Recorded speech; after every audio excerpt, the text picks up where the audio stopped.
Hi, Max. Hi, how are you? I'm good. How you doing? Good. Good, good, So your good. mom was Yourself? talking to me. She said that you have a flip that you want to do. I do.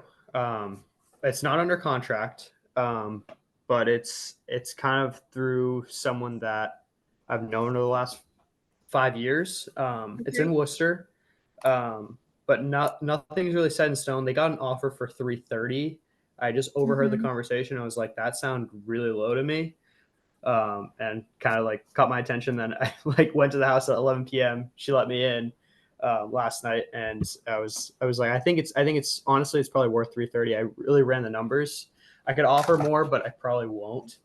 Um, but I can kind of walk you through my Okay. thoughts. Yeah, yeah. But This is the the first. dress, This is the first flip that you are interested in taking on, or that you would be doing ever.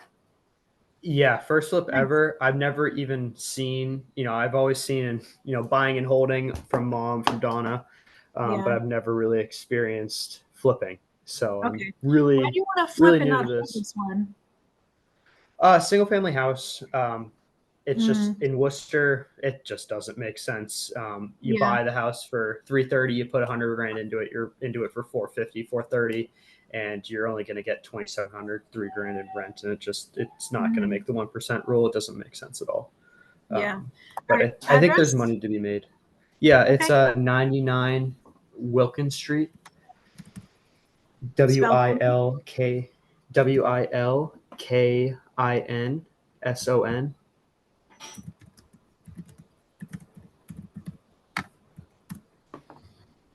Who's this person that you've known for 5 years?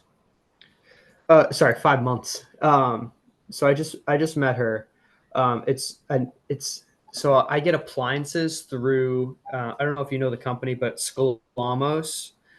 So I know Pete Scalamo really well. He's the owner there, and it's the niece of Pete and then it's her grandmother's Mm-hmm. house, but it's also controlled by the mom. That's the trustee, and the reason for the sale is because MassHealth is potentially could take the house. It's in a revocable trust at the moment, Mm-hmm. but they want to pull the cash out. But it sounds like they can still take interest. And I just got a text like not even 10 minutes ago that the state could potentially still take stuff. So I think there could be some creative financing involved, whether it's I take Yeah. over I think there's an equity line on the property, or um, I could do the sale at just the debt amount, and maybe I could write up an agreement that I could split the profits with them. I don't know if you've ever done that before, Yeah. but I just kind of thought of that just because they can't really get any money because it's just the state's going to take it all. Yeah. Yeah. Hey, Eisenhower, good job showing up right on time. So this is Max. I don't know if you guys know each other or met each other before. The Max. Um, I he don't and think his so. mom How's came it going? out to. I had that thing for Alexis Morgan, Yep. and I don't know. Your mom is sub two or not sub two, but she knew about it. Yeah, I don't think she's sub two. Yeah, Um, that's fine. Doesn't matter. It's a for everybody event. But anyway, Tony Eisenhower, he's like the regional leader of New England, and he's okay. also in Worcester. And so Max is Oh, younger. really? He grew up with his mom. His mom does a lot of the buy and hold sort of deal, and then Max started doing property management stuff for his mom. But this would be a little bit of a different thing. So he's looking at a single family flip over in Worcester. And then, so Tony Eisenhower is leader of Sub 2 New England, the regional group. He's great. I saw him do a marathon, and I'm completely sold on this man now. But he also is specializing in high end Airbnbs, and so he just finished one up in, I don't know, near some sort of mountain. Go ahead, Tony. Tell me. North Conway, yeah. Yeah, Okay, yeah. nice. We have a place up in Bartlett, Glen, actually, right off of, right above Storyland. No We do way. a lot of Yeah, Airbnb. Yeah, we do a lot of Airbnb up there. It's yeah, been, yeah. we're in Bartlett too. So we're right off 16A. Um, You know where Tuckerman's is? yeah, of course. The restaurant? I know. We're like right there. Okay, nice, nice. Yeah, I know Ace Tarberry, they're huge. I don't know if you're familiar with the name or not, but they have I think a brokerage up there, but they own so much on I believe it's Route 16, a lot of commercial buildings, a lot of commercial land. Um, Nice. but that's I don't know if you I didn't want to throw that name out there. I don't know if you knew him or not, but So you said you have Airbnbs up there, or yeah, you manage? just one. Okay. We bought it actually back in, I want to say 2013. It was just because I was a big ski racer growing up. Actually went to a boarding school in Vermont, so I kind of learned up at Attitash. But it's been an Airbnb since I think 2017, Nice. which it's done pretty okay. Yeah. Sweet. Yeah. Yeah. Yeah. Ours is right off 16A, and I think we launched like 3 weeks ago now, but we got, I don't know, maybe 15 bookings so far in 3 weeks. So it's been good so far. Wow. Okay. And you're more on the luxury side? Yeah. So like the high design, high amenities. We have Okay. like a really nice sauna, hot tub, that type of Okay. stuff. How big's the house? It's 2,200 square feet, 5 Okay. bed, 2 bath. 5 bed, 2 bath. How many people Yeah. can sleep? 12. 12. Okay. Nice. Nice. That's sweet. That's awesome. Yeah. Yeah. We're looking forward to it. The area is perfect. It's close to like 5 mountains. It's like close to downtown, like literally 5 minutes to downtown. So it's perfect. Yeah. Yeah. Tony, yeah. how'd you buy that one? Where'd the That was lead just come with from? that was just with a DSCR loan. Yeah, but where'd you get the lead from? It was on market. It was just on market. Love it. Nothing Love crazy. it, love Yeah, it, love it. I think they were asking 660, and we ended up getting it for 6. So like we talked them down quite a bit, but it was on market. Well, when'd you buy it? 4 months ago.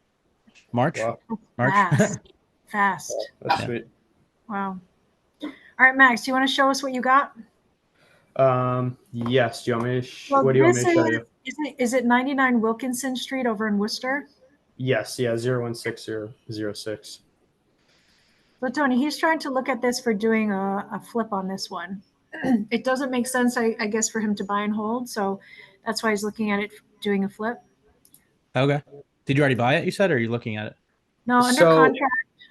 Go ahead. no, it's not under contract, but I mean, I think she would take 330, which I think is an absolute steal. And I can show you the MLS and some of my comps that I have.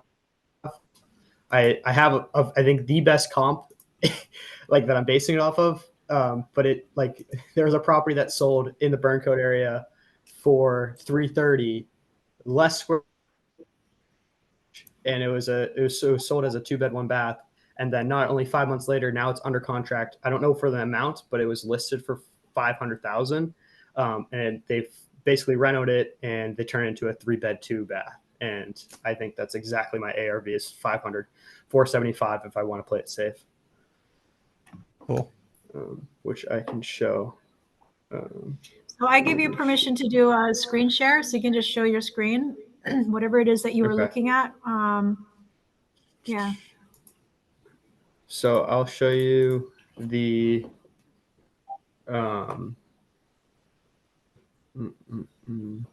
it was under contract. Where is it? I just had it. Here it is. Okay. So you can see that it was sold. Is this MLS for? This is the MLS. I've yeah. Yeah. But you can see it was sold in February.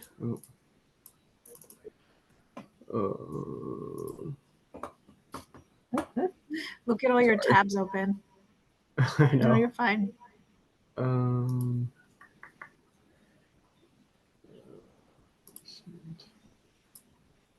Tony, whereabouts are you? I have you in my head as Worcester. Yeah, no, I'm just south of Worcester in Oxford. Okay. Yeah, this is it right here.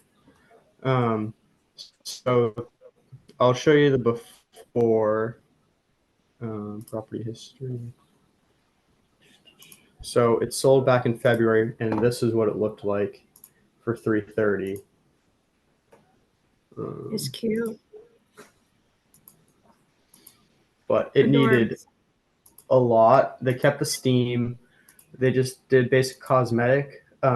Obviously redid the kitchen, full bathroom remodel, and then upstairs it was completely like it wasn't even living space. And mine is technically already living space. There's already hardwood floors and everything. And I can show you the after. And it's under contract right now. I don't know the price, but it was listed for 500. I would assume it's under agreement for 500 because the days on market were only 8. Yeah.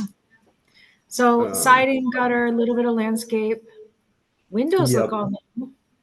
All new windows, kitchen. Yeah, I mean, he basically redid the entire house, which I'm kind of shocked. I feel like they would have spent more than what they're in it for, but you never know. Yeah, that's and wild. I was gonna try to find the buyer. I haven't been able to because I'll show you. This is the actual, but I can show you. That's the buyer right there in the chat. Edel Nilsson Fonseca. I love it. That's why I love Mark. How did you find it so quick? That was easy. Mark knows what he's doing. That's why.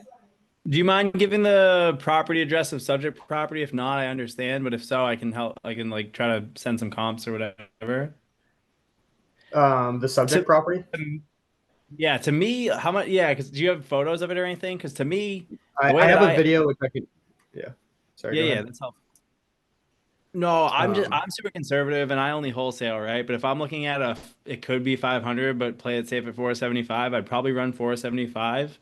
And if I'm taking 70 or 75% of that, it doesn't really leave room for repairs. 70% at 475 brings you a 332.5. And if you got to put 100K into it, then it's yeah. So this is this is the house. Interesting. So, and I can show you 99 Mocha Street. Definitely different house styles. I don't even know what you would call that except for German gingerbread. All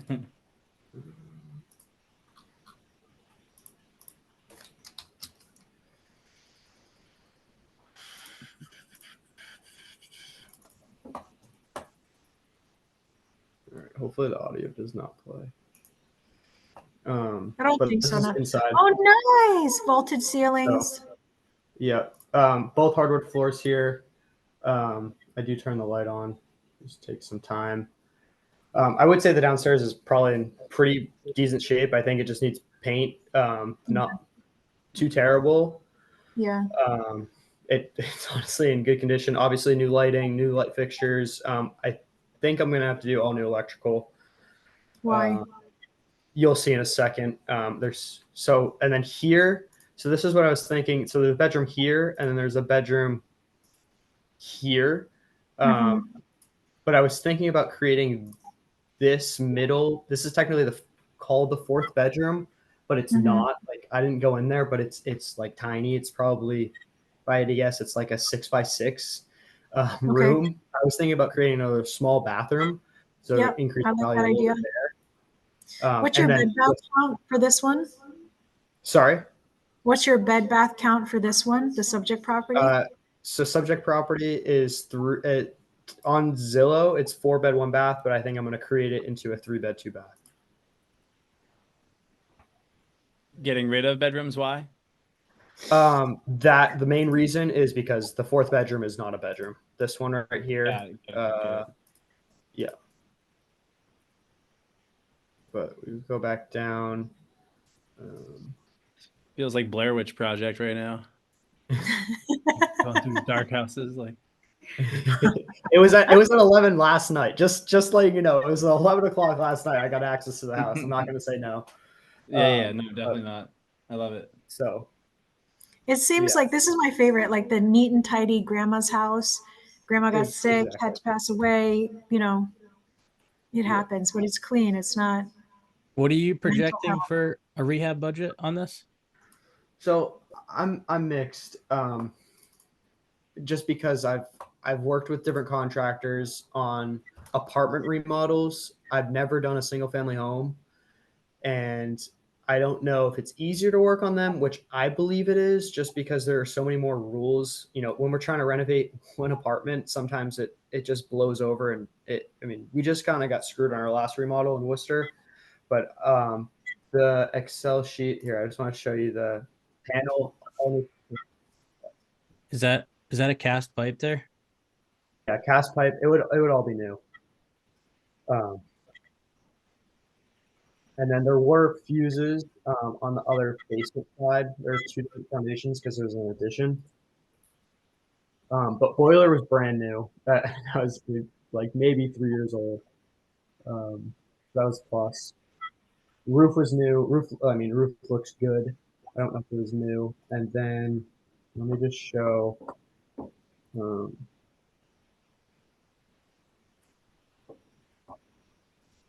the, the Excel sheet.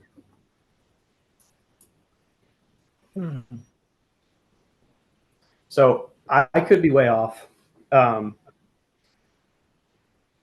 Again, I think the carpentry in deck, I think I can get way less. When you say carpentry, what are you talking about?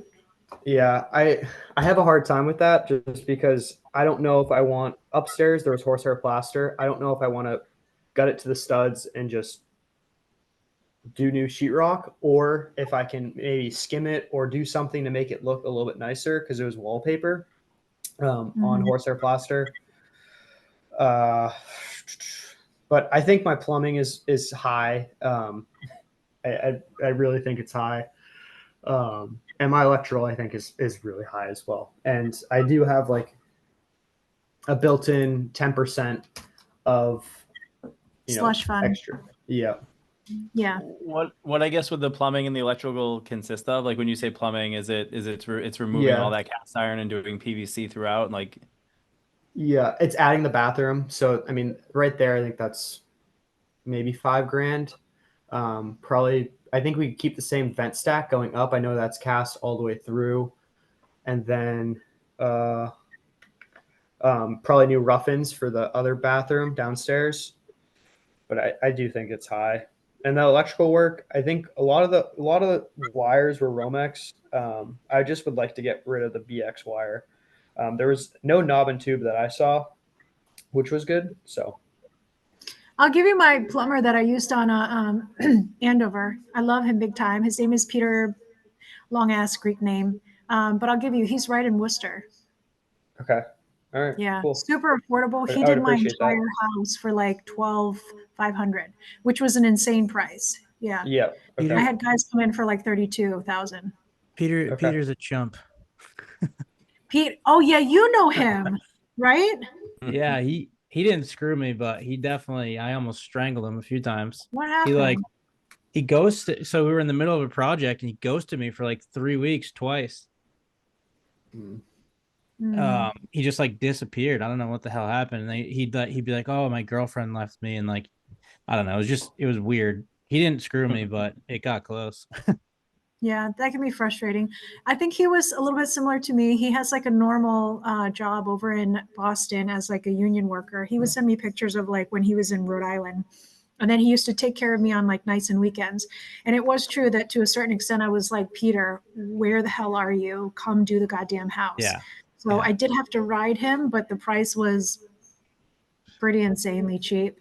Yep. His work was really good. Yeah, he did his license underneath some other guy like Charlie, but I had a great experience with him apart from babysitting everybody, but that's my normal MO, to babysit people and be like, come on. Yeah. Yep. The other thing to also consider, Max, is I have a contractor group for Massachusetts, New Hampshire. So if you do think that you're a little bit high on prices, the only way that you'll know is to get quotes on things. You might not be able to walk people through the project every single time, but if you had a picture and was like, listen, I got cast iron for all my drains, what would it cost to like wipe? Here's a picture of it or a video of it. What would it cost to get this out? And then that 6x6 room, I think is just it's a half bath, right?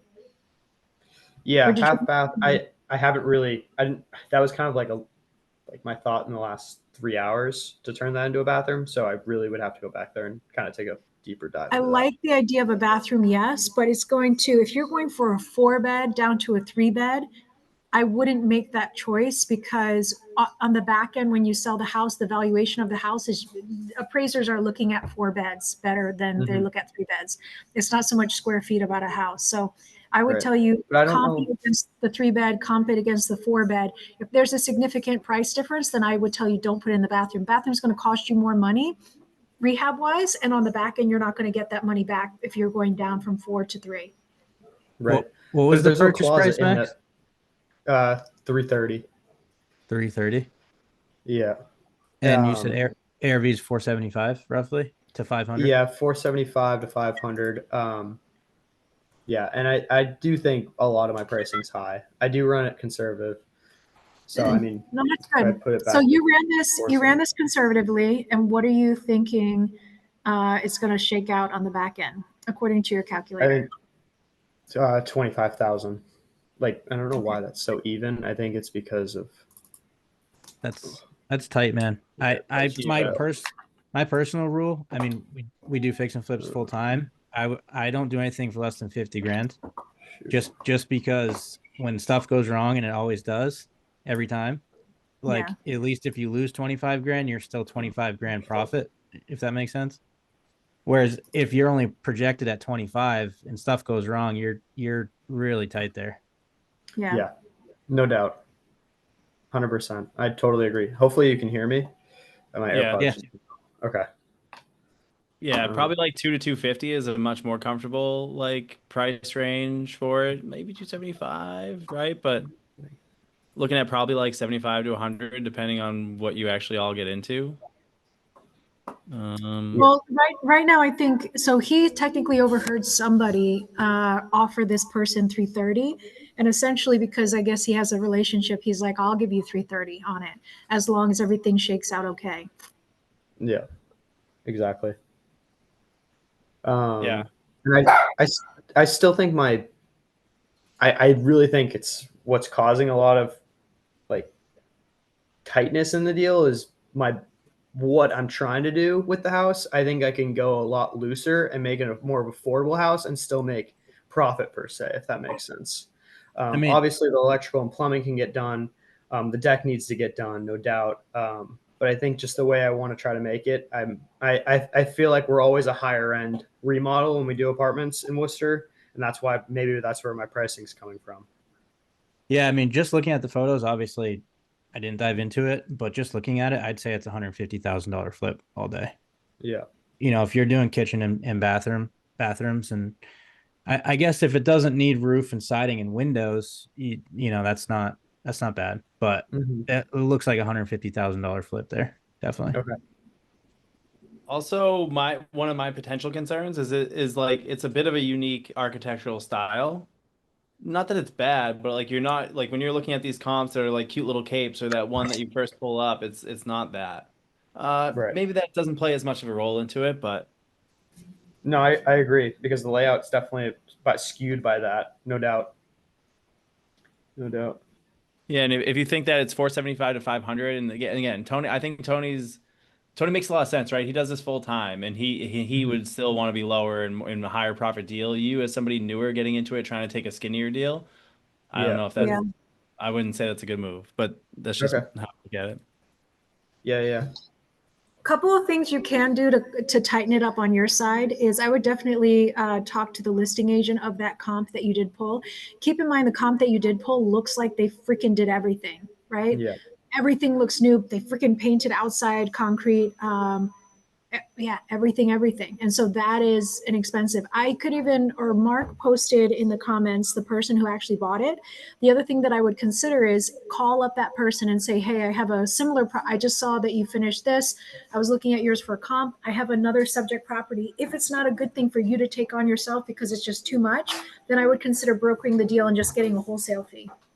And letting somebody else who might maybe does this better to let them run with it, because I do think that it's a really skinny deal. Mm-hmm. Yeah. Okay. Especially for your first time, not knowing it, doing it by yourself, maybe not having all the contractors lined up for it. I mean, It looks decent-ish, but I think you as a first time and really needing to sharpen up your numbers on both sides. What you got going on for the rehab, and then what you got going on the back end for what it could sell for. Right. 100%. Okay. I can tell But you too. I just did one of those Yeah. stacks, one of those cast stacks. On a similar size house, and I want to say it was $8,000 just for that alone for the to replace it with To go PVC. 2 stories. Yeah. Who'd you use? I can get his number for you. He was out of, I think he was out of Nashua, New Hampshire, actually. Okay. But he travels. Yeah, I can get you his number if you want it. But yeah, I think Okay. it was right around 8 or 9 grand to do the whole Okay. cast. Yeah. Okay. Yeah, I mean, we just replaced, I would say, a story worth of cast, and it was $2,500 for us. But I have really good pricing. I used DeWolf. He's actually one of our neighbors. I don't know if you're familiar with the company, but I've heard of him. Yeah. they're pretty big, and he's given us really good deals on plumbing and HVAC. So I try to stick with him. Every time I go with other plumbers, I've always gotten screwed, whether they don't do the work correctly or it's just there's no. I just feel like I'm always getting out just screwed by smaller plumbers, but I'm always open to trying with someone new. So Cool. Yeah, I'd say your budget on the plumbing's probably, honestly, I know you thought it was high. It might be even a little low, especially if you're adding that bathroom. I'd say more like 15 to 17 grand for plumbing if you're doing the full cast all the way up. Yeah, I mean, we just spent $23,700 with them to do complete rough bathrooms, and then 4 apartment new water lines and water main. So, I mean, yeah, it seems high. I don't know. No, I'm in the same boat. I think my plumbing, I spent a ridiculous amount of money on it, and that was for like a full gut. So I have nothing better than what Tony is telling you. Okay. I think I went through 5 different plumbers on that one. I'll try your guy at one point, I'm sure. But yeah, so I don't know. Plumbing's just stupid expensive. Yeah. It's very frustrating. I was going to take a class at like Whittier Regional just to know more about plumbing, just because half the time the things that they tell me, I'm like, this sounds stupid. Mm-hmm. But I'm not a plumber. Yeah. It just seems like they charge like different stuff depending on like the person or like the job location every time. It's not like the actual work sometimes. So what I'll tell you is, if you want, I'll give it to your mom. So I have a contractor group. Contractors help contractors, New Massachusetts and New Hampshire. But it's a great way to start. The other thing that I'll also share with you is the flip that I did over in Andover. I did it as kind of like a case study. So you can see all my invoices. You can see all my plumbing stuff. You can see electrical, the different quotes that I got called on, 32,000 all the way down to 12,500.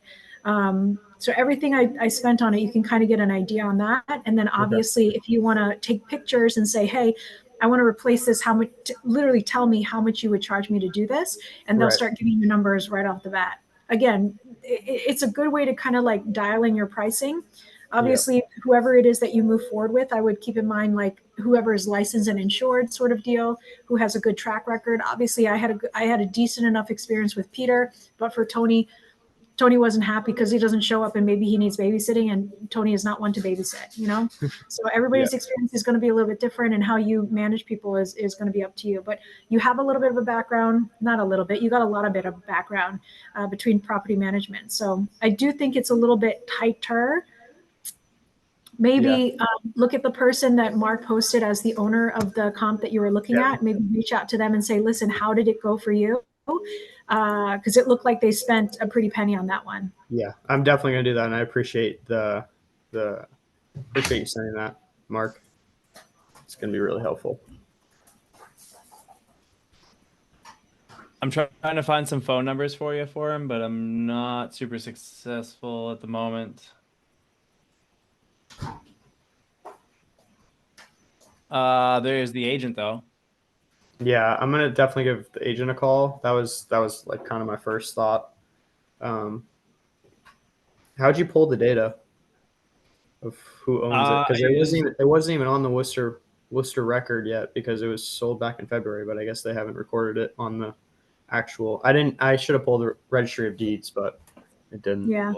Oh god, You're yeah. Registry of Deeds supposed is to- same day, right? So I Yeah. looked on PropStream and it showed the Ed and Nilsson LLC, and then I went to the Mass Corporate website to search who opened up the Yeah. LLC.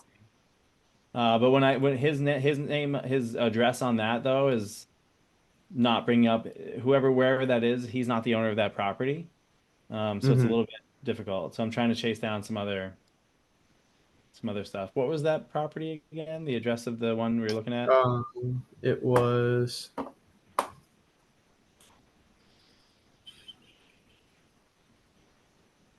Yeah, I It forget. was 4 Bluebell Road, Worcester, Mass. 01606. Thanks.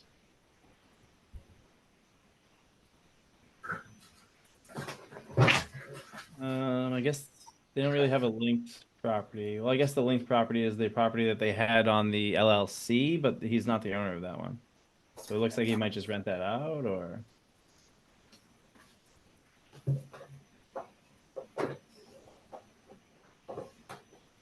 tried looking on Fast People Search under both of those. Not coming up with anything.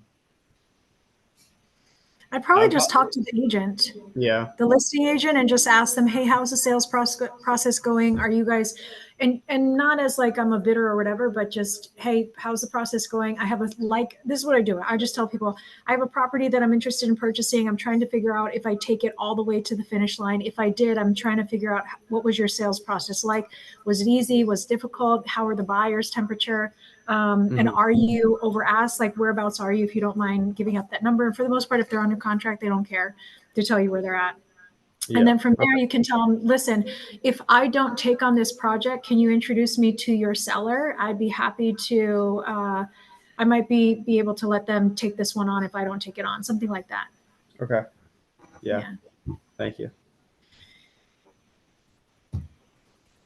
I like the deal. It's good, but I definitely think based on the calculator that you do have, the numbers do look a little bit tight. And I agree with everybody else that like shit always happens. So even though you have a 10% buffer, just on your rehab budget alone, like things get messy fast, especially if you have hard money on it. Yeah. 100%. I couldn't agree with you guys more. And just a second thought though, the house potentially could be taken or foreclosed on by MassHealth. So have you guys dealt with or like tried to, maybe she's willing to take an offer at like her debt amount, which I think is like 180. And so if she takes an offer for the debt amount, pays off the debt, I own the house, and then we do the renovations, I sell the house, and then maybe we can split the profit, or like, how would that look? Have you guys done anything like that? I think I don't know for sure, but anything that I've ever seen with MassHealth is there's even like what is it? If you put your property in a trust, there's a 5-year look back period for MassHealth that they'll come for but then again, it's only 180 that she owes, right? Right. Oh, so then, that's easy. If it was underwater, that would be something else. Yeah. But it's not. Well, I was also thinking about, we could sell the property for, I believe it's the tax assessed value, which is the look back amount. I've dealt with this a little bit. So they'll only go after the house if it's under the tax assessed value. So we could sell it at the tax assessed value, but she could credit me back the money during close. I don't know how that would look. I don't know. She could like make up something, and then it would be at the sale amount. And then at the end of everything, when I sell the house, the money could potentially go back to her. Assessed value is 334. It looks like. Yeah, 334.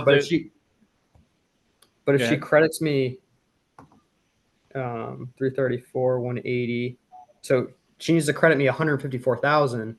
So basically, I own the house for 180, and I mean that would make the deal work phenomenally, and then I can split the profits with her, or something like that.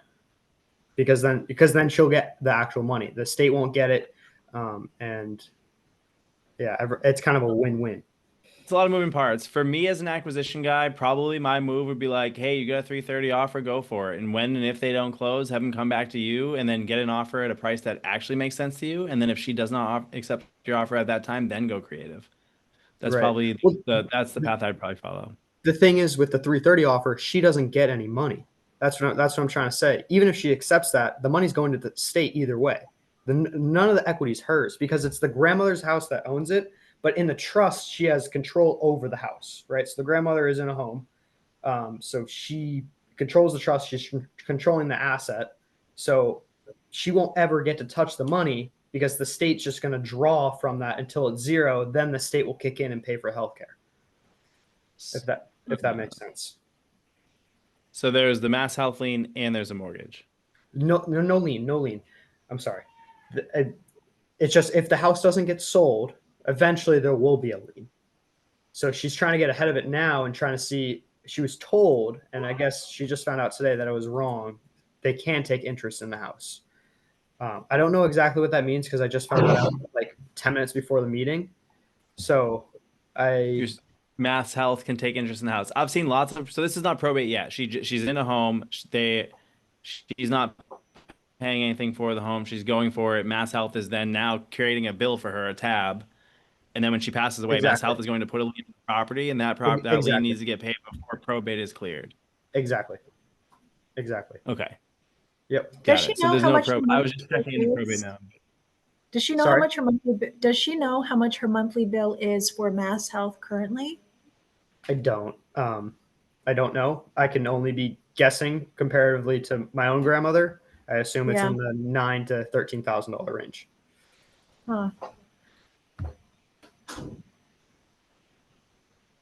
I was told that there's a 5-year look back period.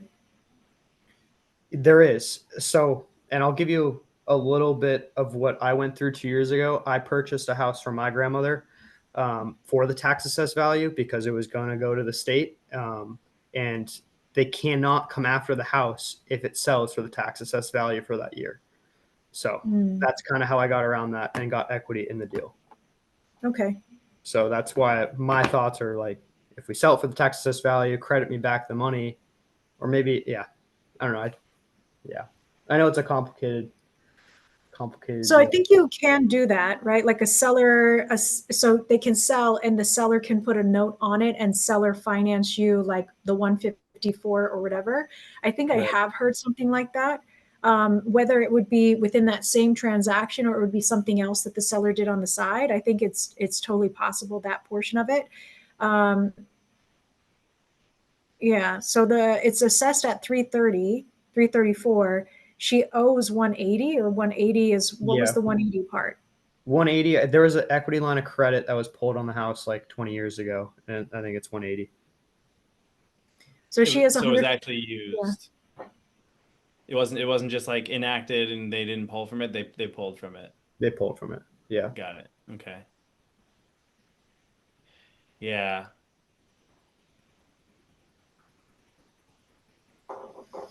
I don't know. My gut is saying that. Yeah. Sorry. Go ahead. No, you go ahead. 330 is too expensive for this to be your first flip, and get in and get out is my feedback. Yeah. And I kind of agree. Like I can definitely see, like my first thing is like, oh my, I want to do it. I just want to do it. Just seeing that, that one comp that sold for 330, and they probably put more money than what they sold it for.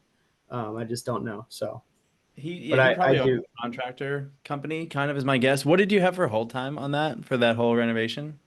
For Plus the selling. 4 blue bell. No, for you. 5 months. I think I can do it. Including I think selling. I can do it.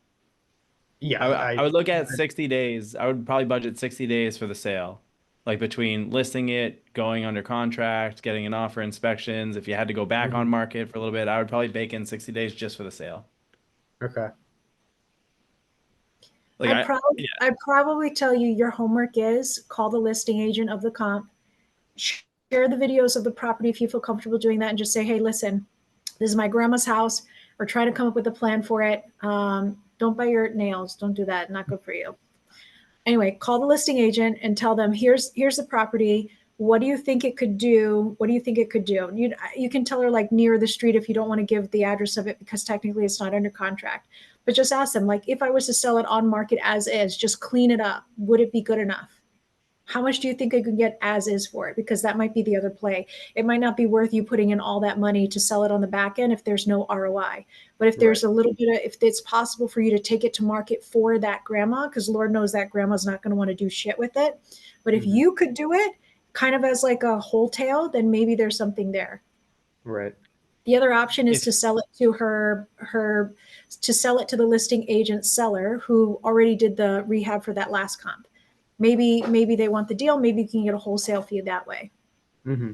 Yeah, absolutely. This would be a great novation, is what it sounds like, because you're taking little to no risk. You're going under contract. You're still selling it to market buyers, and you might be responsible for the clean out. Like that would be the safest way. Otherwise, like wholesale, you're taking it down. You're getting the hard money. You're holding it, and you're hoping and you're praying that it sells Mhm. where you need it to be.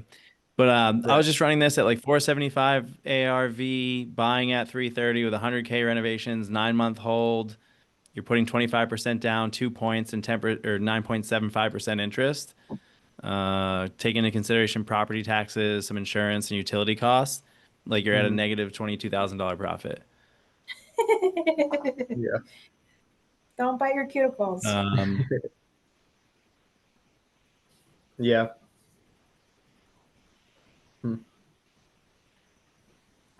Talk to the listing agent is what Yeah. I would tell you. Figure out how much that one is selling for.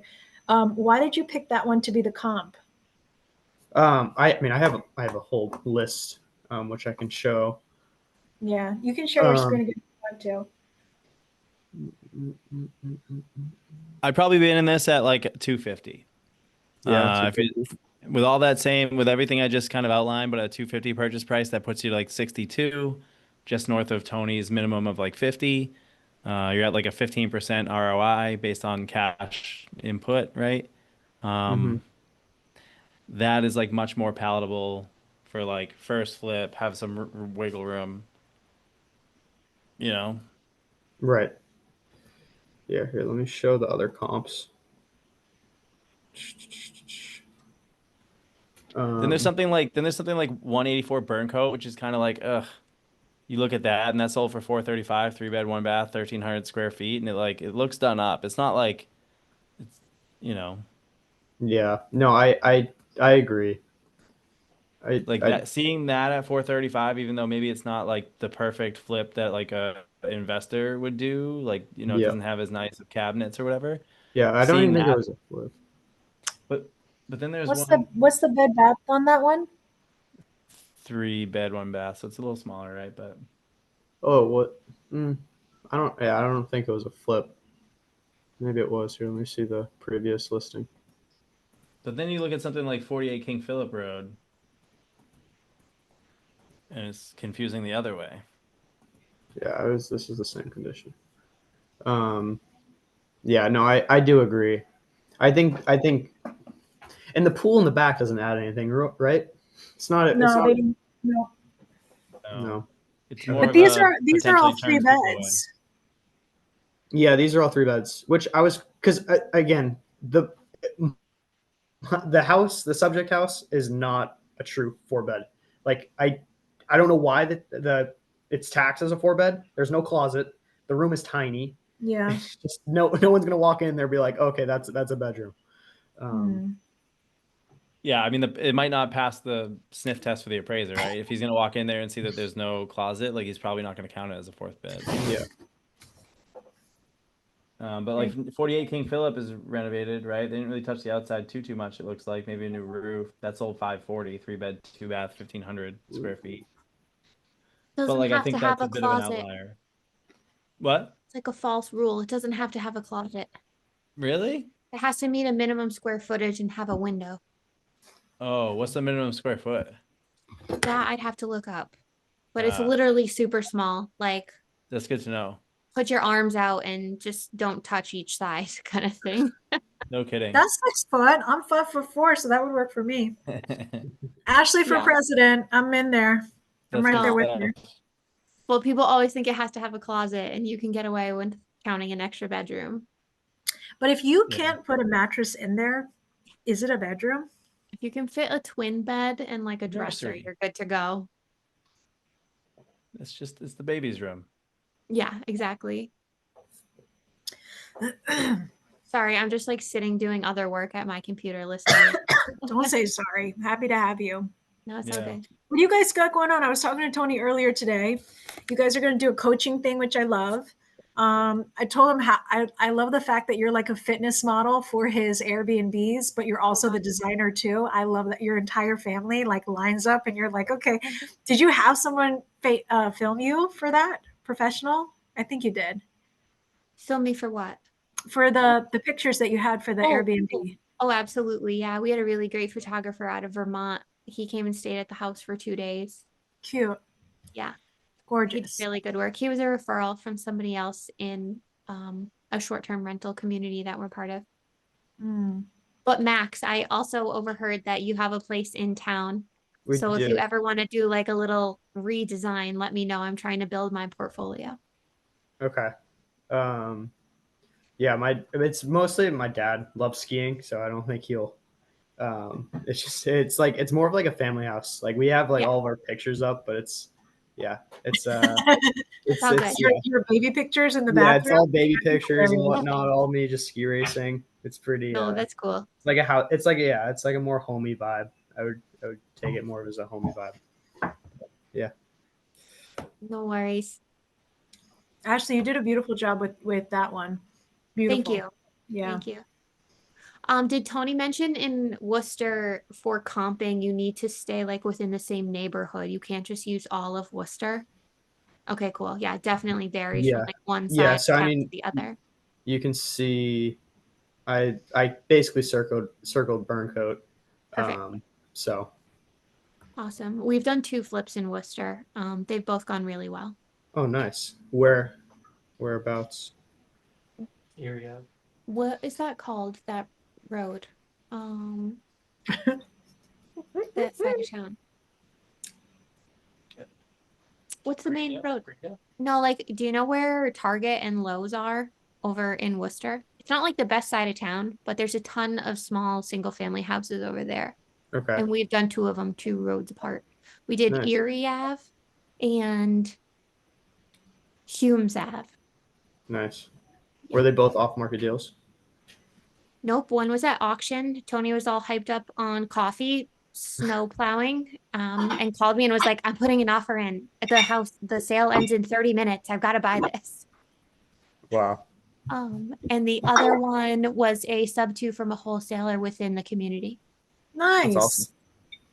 Yeah, we That's bought sweet. that one from Sean Sandville. I love Sean Sandville. I bought my house from Sean Sandville. Awesome. I made him give me a naked. Well, he was a bodybuilder like you, so I made him give me his Speedo picture to put on my fridge, so every morning I could kiss him and say thank you for my house. I love Sean Sandville. Cute. Good.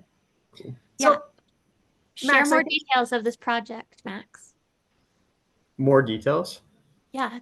Do you have any other questions around the rehab or like the proposed numbers? Mark did a really quick underwrite that sounded pretty decent. Yeah. No, I kind of agree that I think the purchase price is too high. And I think I definitely need to know my numbers for the remodel. I think that's definitely what I need to nail down. And then also talking to the listing agent. I'm definitely going to do tomorrow morning. So Tony's really good at quoting rehabs, like just by a quick glance. Who is Tony? Tony, yeah. Mm-hmm. Yeah, he said 150. I went and walked a property today without him for the first time. And I had our 6-year-old with us. So I took all this video to just show him rehab. And I feel like I'm pretty spot on with numbers with knowing now with the number of flips we have under our belt. But in the background of our video, my 4-year-old is just yelling, I have some poop. I was like, thank God no other wholesalers are here yet to hear you shrieking. That's funny. I was like, hold on, buddy, just one more room. And I'm like opening all the closets and trying to get everything on camera. That's awesome. So, Ashley, are you guys buying or what are you guys up to now? I know you guys are talking about doing the coaching program, but I don't think you guys would be slowing down any of the other projects you got going on. No, we wrote down that we still want to do like 4 more flips for 2026 on top of this coaching program. We keep both going. And then more Airbnbs or? Possibly, yeah, we're not opposed to it. I think we're going to partner on the next ones.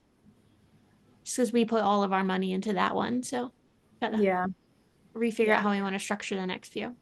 What happens with because you're in a mastermind group for the Airbnb stuff, I think. Mm-hmm. What's the name of that one? B&B Academy. It's run by Michael Elefante. Are there partners in that group that you can partner with that are in our area or no? I don't know too many people out of New England. There are a few investors, whether or not they live around here, I don't know. There definitely are other people looking to partner in there. Yes, they have a second like level group that they want you to join called Boardroom. It's kind of similar to Owners Club, just like the next level of building your portfolio after you get it up and running and learning all automations. Love that. And then when I was talking to Tony earlier, he was saying that you guys want to have a coaching program for maybe not real estate people, but people that kind of want to invest their money in real estate and maybe Airbnb stuff. Yeah, we feel like we get a lot of messages from people who are interested, but who don't dabble in real estate yet, but want to. So we think a good target audience is W-2 earners who could save on their taxes by putting money into a short-term rental. Love it. Love it, love it, love it. Jace, just ask, or is that your daughter? Yeah. She's waving hi. I So What's have her my plus the hand. one putting us on blast over here. Hello. Hi. Good. Max, I'll put you into no more cuticles, Max. So I'll add you to a couple of things. So one, I can give you the contractor group that I have, so you can ask more questions there, and maybe just get more contractors, whether it's for the property management stuff that you do, or you want to find somebody who can do a single family thing. And then definitely talk to the listing agent, because I think that'll give you a couple things. I think you have two options, which is wholesale it to another flipper who can do the deal, or maybe they can do something with it that maybe you might not be able to see with it, because it does seem to be a little bit tight where it stands now. Or the other option is to maybe, and this is a little bit more risky, but to do some sort of novation deal, cuticles, to do another novation deal in the sense that this is an older grandma.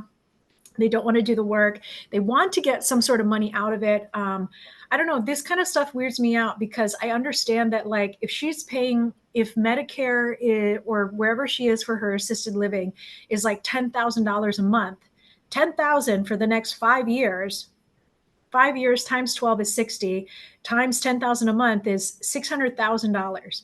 And so that's what state of Massachusetts is looking to do. They're either going to bankroll her for $600,000, or if there's equity in her house, they're going to take that to then bankroll her life going forward.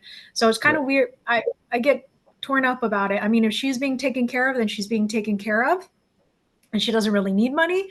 But if it's like a hellhole situation, then I get why she would want to have some pocket change too.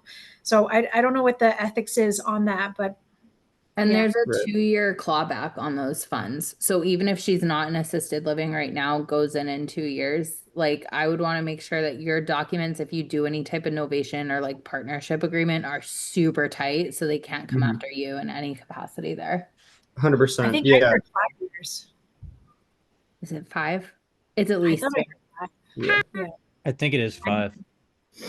Yeah, and that's what I was trying to say is, if it's selling for the tax assessed value, I don't think they can come after you. If she could credit me back the amount, and then we could somehow partner that way. I don't know if that's possible or not, but and I believe, if the house sells for, let's say she doesn't get any cash on hand and we just pay off the debt, the state is going to kick in immediately to pay her health care because she doesn't have any asset.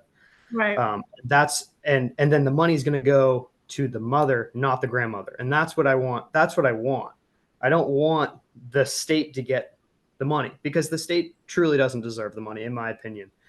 Just because, I think healthcare should kick in at that point, and they should not be forcing homes for sale. Where she's already in assisted living, it works like that, where she can have her asset and then sell it, and then the state will just pay for it because she's under the limit. I just went through this 2023. I bought my grandmother's house for tax assessed value. House appraised for $720. I bought for $459, $500, and they did not come after any of the cash on hand, or they did come after the cash on hand for the sale because there was no mortgage on the property. But because it sold for the tax assessed value, again, this is what our attorney told us, they could not come after any more funds from me. Right, but my question is, the state will just kick in and start paying her costs? Yep, because she has no more assets. They would take her Social Security, right? But anything after that doesn't cover that the cost. That's why the state kicks in and pays for it. Yep. Good to know. I heard to a certain extent, this was back with my grandma, and this was maybe like 2020, I can't remember. She went to a place called South Bay Manor, and I think they said something about it's hard to get people placed though. Once they're in the system and there's no more money, the state will take care of the payments. But if they're not yet, and this was the hard part, is just even getting into a place that will allow them, because they kind of know that they show up empty-handed and now they got to find the funds for all this stuff. And it's expensive. It's so expensive. You're right. It's like depending upon how much care she needs and medication and whatnot, it could go up to like 15,000. Yeah. Mm-hmm. Yeah. I've heard the move is to, even if you are putting it in trust and hiding whatever money you have legally in order to qualify for Medicaid, Medicare, whatever the state taking over, I've heard that when you're going through the application process, you should go into the application process as if you are self-paying, because then you get better placement. And then once you're in there, then you switch to having it being paid by the state. Whatever it ends up being. Yeah. Yeah. Interesting. Okay. Interesting. All right. I'll give you the contractor group. You got marching orders. Definitely talk to the agent. And then just keep me updated. Let me know if you guys need anything else beyond that. Okay. But I like to see you. I like to see you trying new things. I like to see you flipping. I would love to see you in touch with Tony Eisenhauer. You can see his Instagram handle is over there. He's a lot of fun to watch. Mm-hmm. Yeah, we're gonna be posting a lot more about that coaching program too. If you guys know anybody who's interested. Yeah, Tony. So I talked to Ashley real fast. Apart from the coaching program, what are you guys working on for what are you guys working on going forward? I'm just looking at my whiteboard over here. So we actually just did like a full-blown 4-hour whiteboard session the other day. Because so the beginning of last year, we've talked about this before, like we whiteboarded so much stuff, so many goals, and we literally hit every single goal, if not, like doubled them. And I truly feel like it's because we whiteboarded them out, got them out of our heads, and like put them on the wall to look at every day. So that's so huge. This year we didn't do it, and this year we're floundering like fish up until this point. Like it's September, the year's almost over, and we bought the Airbnb, but like we didn't have any goals to chase. So it just like wasn't a good feeling. So right now we're working on getting at least four flips next year, like grossing 200K or netting 200K, I should say. Yeah. We want to do that course, helping 5 to 10 people. That's going to be like 15 grand per person. But again, that's going to be like one-on-one hand holding, Ashley's going to design the whole property. I'm going to show you all the automations so that it's 98% automated. You literally set it and forget it. And then we're also going to have a private property management company too, that we're going to launch alongside that. That's going to basically anybody who doesn't want to self-manage, we're going to teach them how. But this is we'll take a percentage, which would be probably like 15% of gross income, and we'll be able to manage their properties too. Other than that, we want to do like a 2-day boot camp potentially, or just like a 1-day mastermind to where we're going to go over all this type of stuff and talk about fix and flips and short-term rentals and how to get started. I get so many messages from people who just want to get started in real estate and investing and have no idea what I do. Like, even though I post about it, they're like, oh yeah, you sell houses, right? So they have like no idea. So yeah, like that's one of my passions, is to like really help people get started with real estate. They're like so intimidated by it, I would tell you, I'm a sucker for Google, all things Google. First and foremost, like the number one thing I did, especially when I was building out Sub 2 New England, you have to capture everyone's goddamn information and put it in one spot. So it was I always did a directory first, but every single person who reaches out to you, just be like, hey, fill this out. It should be some sort of automated thing where they're like, hey, text me, I don't know, fucking booty hole, whatever keyword you want to use.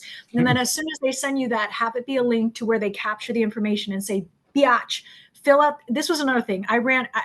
People used to call me Hitler, Nazi, whatever, but you have to run it this way. You have to tell people, fill out the goddamn link, because when it comes time, I'm going to email everyone for exactly that. So whatever it is that you're sending out where you're like, hey, I have a special thing that I'm going to invite you to, you can either stalk the hell out of me, which you're not going to do it because I move too fast for you, never going to find me, or put yourself here. And as soon as I got something for you, you will know about it. So capture all of them. Because if you have people coming at you left, right, and center, I know what that's like. You have to capture them, every single one of them.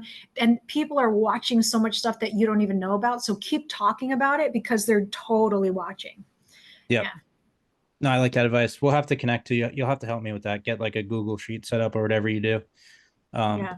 You're good at that. So I sweat I was Google. gonna say, Tony, I have my whole system automated. Like I have lead magnets set up, and it's just stuff that I put together. It took me 5 minutes on Canva. nice. And then they like DM me on Instagram a certain keyword, right? It fires. It sends them the link that they have to fill out with their information, gets captured in my CRM, and then they get the free thing, and then they're on the mailing list so that I just That's awesome. yeah. It's So it's super really easy, and I can help you set it up because once it's set up, like I don't know. I got 5 DMs that went out yesterday for an AI closer, which is just a GPT that I put together. that's awesome. So it's really that simple. Yeah. Hell yeah. It's labor intensive to set up the first time, but once you do it, you can duplicate it really easily too. Sweet. Yeah, I'll take you up on that. Definitely. Thank you.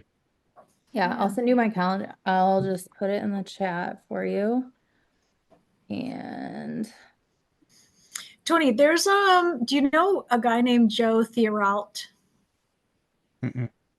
He literally has a coach to help him be a coach because he's in the same boat of like now offering this stuff.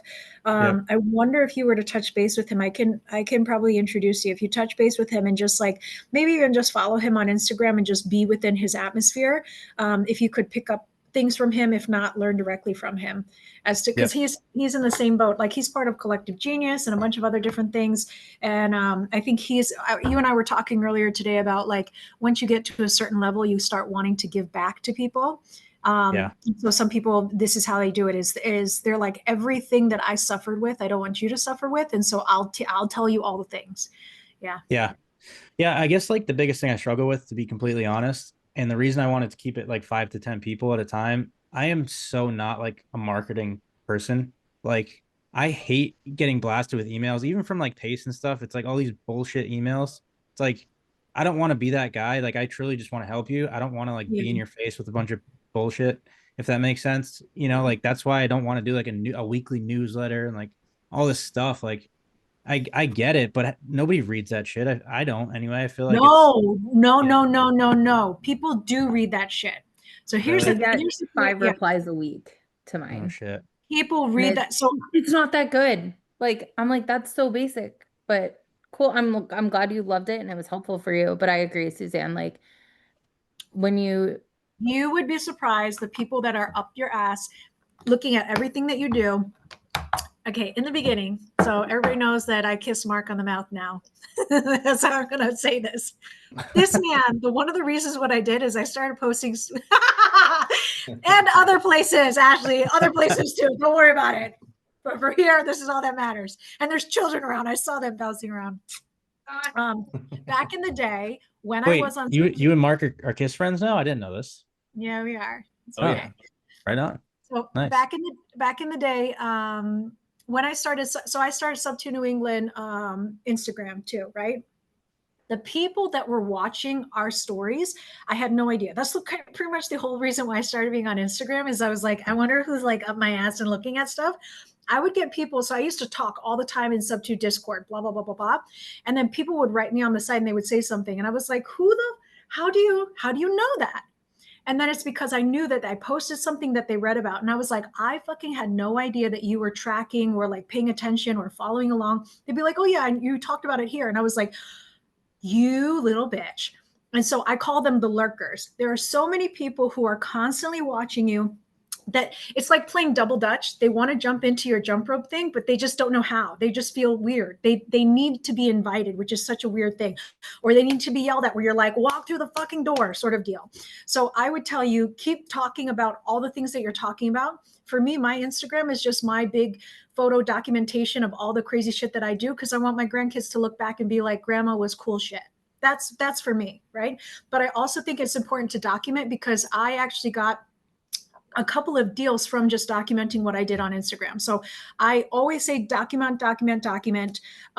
You don't know who's watching, and there are a lot of people who are watching because they're nosy, they want to be involved, they don't know how to do it. And so once you do have some sort of product that you're going to roll out to people or invite them to people, do a in-person things are next level. They're gonna love that. You do it at your Peaks and Pine thing. That'd be fucking great because they're like, oh, I'm touching the epoxy floor and whatever else, and I'm looking at Ashley's design. They're gonna love that. But if you had like a really intimate retreat where in-person energy is just totally different. So I love that idea for you. Definitely, I think it's foremost capture information though. I think it's something I'm definitely like. You're 100% right. It's just something I overthink, and like I just don't want to feel it. Like I don't want to be that guy, but at the same time, like you said, people do get a ton of value out of like the stuff that I have. So I get that too. I think it's you being up your own ass. And I think that's what ends up happening. Like back when everybody started out like a little bit of a wholesaler back in their day. And they're just like they feel like they have commission breath and they're like, I just want money from you. And that's all I think about. But these people are so desperate where they're like, bro, I don't fucking care how much money you want. I'm struggling because I have this big problem. I know I can make money. I need somebody to help me. I don't even know where to start. It's the same thing for anybody who's in foreclosure. They need help and they don't know where to go out and get it. And they're too afraid to ask. So when you get the direct mailer piece in the mail, or you get a cold call out of the blue and you're like, oh, fucking yes, I've been waiting for you. You know what I mean? So you need to talk to people, tell them what you do, because Jace earlier today posted this stupid thing that was like, I don't even know what my friends do for work. And I'm the same boat where I'm like, I think she's a scientist. I think she makes money. I think she's a nurse. Like, I don't know like what you do for work. I just know you do something. And I know my friend has actually told me what it was, but it friggin' over my head. So if you were to have an in-person party at your Bartlett place, have it be an open house, do a sleepover thing, because you know us adults love running away from children and having sleepovers. It could be a really cool idea. But yeah, I mean, at the end of the day, you are the real deal. People want to learn from real people. I've been talking to a lot of my friends where I'm like, listen, AI is cool, and I love Chat Daddy personally, but at the end of the day, people can post a crazy shit on the internet that I don't even know what's real anymore. Right? I can't even tell the difference sometimes between AI and not. I want to be in person. I want to touch your pores and be like, you did this, you struggled, talk to me about everything. That to me is real. And I prioritize that going forward. Yeah, no, I appreciate that. I think too, another thing for me is I'll post something on Instagram. It's so funny. Like when I go through this process in my head too, I'll like post something and I'll think that every single one of my followers saw it. You know what I mean? Like I'll post it once. I'll be like, cool, I don't have to post that again. It's like, no. These dudes are posting this shit like 7 times a day, every day. Like, it's crazy. Listen, your post, my juice is going. Go ahead, Ashley, go. In-person quarterly meeting this Saturday. Oh, this Saturday? Oh, yeah, Saturday, 5 o'clock. How do I not know this? I don't know. And I don't see your lovely face in Discord. None of you. How come I'm like Discord... just Ashley's page these days. I'm just talking to myself in there. I feel like I was looking for the invite once upon a time and I couldn't find it. But For Discord? Yeah. For like the sub 2 Discord, or is this like something you're else? not in it even? Creative Campus? Oh my goodness. Yeah, whatever. No, I have get not you back been in there. No, I haven't been in. I was like, Ari and I are trying Facebook. so hard to make it like it used to be. And listen, there's just Ari, no OGs. None of you are in there. Punch him in the face and tell Ari. Ari was fucking right there. He saw everything I did. I gave him the entire playbook. I didn't take anything with me when I left. He has everything. He has sub 2, everything. Eventbrite. You guys have like 300 subscribers on your Eventbrite alone. Just make it an Eventbrite thing. That's 300. Oh no, there's thousands. I just exported the whole list like 3 days ago. Yeah, but still, you don't even have to do that. Once it's published on Eventbrite, it's 300 emails that automatically go out to everybody who's ever subscribed to receive that email. And then if you did export everybody, then even more. So you can. I don't even know how big that list is, but in the past I used to export the list, but even now, so you could do that. Yeah, go ahead. Well, right now we're facing the problem of it being like exclusive sub 2, so we had to filter through that list, which is not fun. What's exclusive sub 2? Like we're only trying to have sub 2 Gator and top tier TC on Saturday, which I don't love the idea of, but sub 2 wants us to be more exclusive. Yeah, like the Thursday night calls, they had us change it to sub 2 only. Not even There's like 15 Who people. It's told like you? Who told you? sub 2, sub 2 made us do Corporate, it. New Yeah. Reach. New Oh, Reach. New Reach They- can go fuck themselves. Yeah. So we I can't even said it. I'll say it louder again. We kept it open for a whole year longer than they wanted. have Gator or like any of the other communities in it either. It's literally just sub 2. Yeah. Wild. It's so way sad. too The much calls sauce. like are so small. Well, send me an invite. I'll join the Discord. And Tony, with your newsletter thing, I mean, I guess I wouldn't worry about that. Yeah, spamming. Like, I get annoyed at the pace emails too. But at the end of the day, the people who unsubscribe or don't answer or don't pay attention, they're filtering themselves out. And the people who respond, Yeah. like the 5 a week that Jace gets, I'm sure that pays off, for whatever the set it and forget it Yeah. situation. 100%. My open rates are crazy. My list isn't huge, but my open rates are crazy, and I'll take that all day. You know what I mean? It will eventually be somebody reaching out, right? Like, Yeah. Yeah. And And if not reaching out, sorry, Jace, go ahead. no, I was just gonna say the other thing too is like, Tony, I know you said, okay, I post this once, I don't want to be annoying, whatever. Like, here's the thing, 10 years ago, because I've been in the sales world for a long time. 10 years ago, it took an average of 7 touch points for somebody to convert. Yep. Yeah. And that was with the amount of information that they got on a daily basis 10 years ago, where there were no short form video. Right. I mean, like you might watch a YouTube video a day, right? Like you might hop on Facebook and like, oh, here's grandma. What's up, Grams? Like, here's a picture of my car. You Yep. know, our attention has changed so much. So like the amount of information I take in daily, I would say is probably like 100x what it was 10 years ago. And so I if agree it with that. took 7 touch points to convert me 10 years ago, like to scale, 17,000. Yeah. Yeah. I'll tell you this, Tony, my biggest pet peeve with like sub 2 New England back in the day was like, I felt like a megaphone on repeat all the goddamn time, where I would be like, hey, exactly what Ashley did, which is like, hey, we got to meet up this Saturday. And people would be like, what? And I'm like, I'm going to fucking choke you out. You know how many goddamn times I ran my mouth telling you I can call me, beat me, reach me, fucking that airplane with the sign behind it. Like, fuck you. What rock are you living under that I'm going to bomb right now? Because you suck for being so unreachable, because I fucking did all the things I was supposed to do. So that's another thing too, is also training people. I would yell in sub 2 all the time, where I'm like, every time I'm doing this, all my event, don't ever DM me about questions, because I'm not going to answer it one-on-one. Always go to the Eventbrite page. Anytime I have a thing, everything is fucking there. Any question you have, parking, how to wipe your butt when you're there in the bathroom, I don't care. It's all there. You got to train people how to approach you. Also make yourself super accessible, and on a normal cadence, share with them what you're doing. I have a friend, his name is Kevin Kozak. I call him the white whale wallet whisperer, because he can talk to any rich old guy and just immediately, I don't know how he does it, because I've heard his calls. Immediately they're like, oh, how much money you want? Like 30 seconds in, they're like, okay, how much money is it here? What's your wire information? I'll send you. And I'm like, what the hell? But he just has a way of like talking to people that, and again, I listen to him. He's not saying anything spectacular, but like he speaks money. Anyway, he has a newsletter that he does so sporadically. And I know, because I get everyone, and I'm like his mom, where I'm like, I'm so proud of you. Like, oh, you got 50 new units. I'm so proud. Amazing.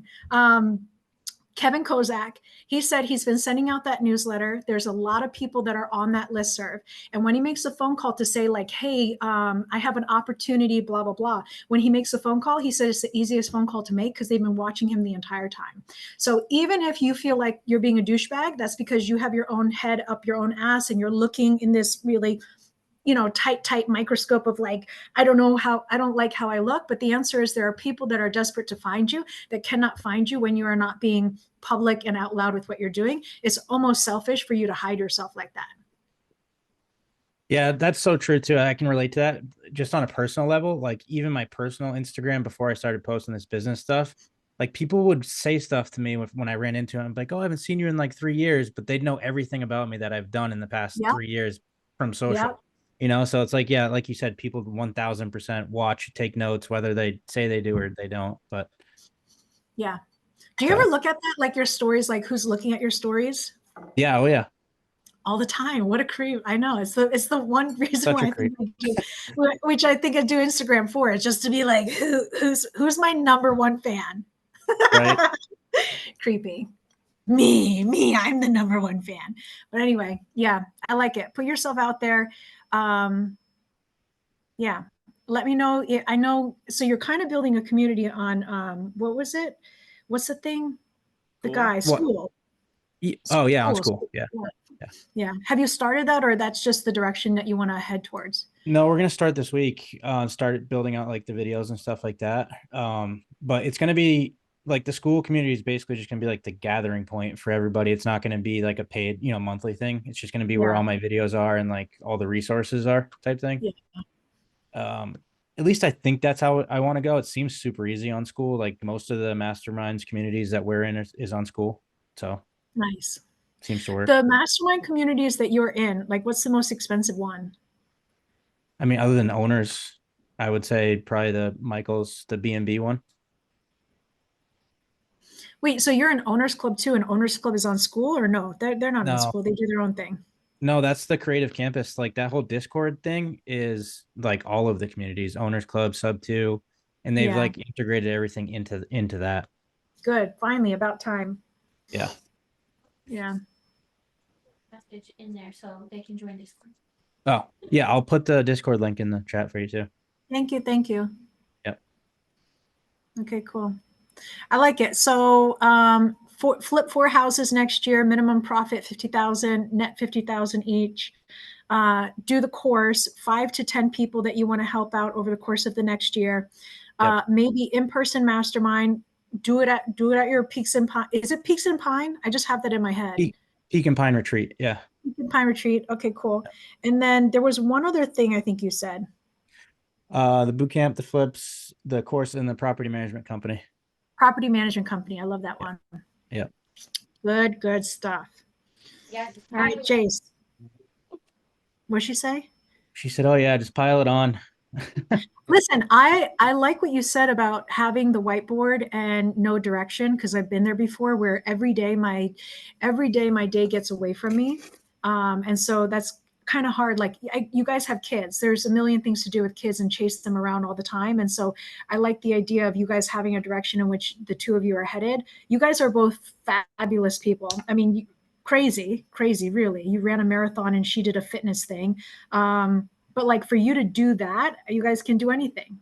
But yeah, I think it's one of those, like, Sean Sandville is that type of person that needs everything like plotted out for him to then go and attack. So yeah, I don't know. Maybe we can hit him up as a accountability buddy for you. Not that you need him, but he's good like that. He definitely is. I love Sean. But yeah, no, I'm definitely very much the same. If I don't have like a direct goal or vision to work towards, I'm a sloppy fish for sure. Yeah. What happened? How come you didn't have a goal for that year? I don't know. All year long, you just like let it go by.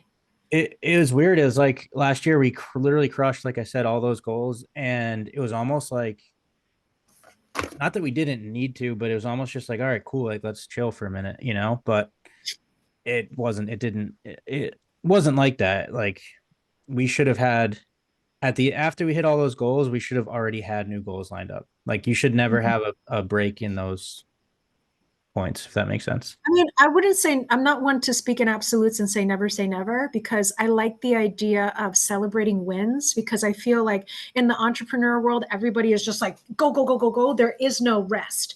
There is no like looking back and being like, look at what we came from, acknowledging that. It's just this never ending, kind of like in sales. It's never good enough. You've never reached the peak of it. So I'm a big fan. And that's why when I was doing the quarterly meetups for me, at least, were a way to look back and say, look at how far we've come from the last quarterly to this quarterly. Look at how much growth you've had. For me, growth is everything.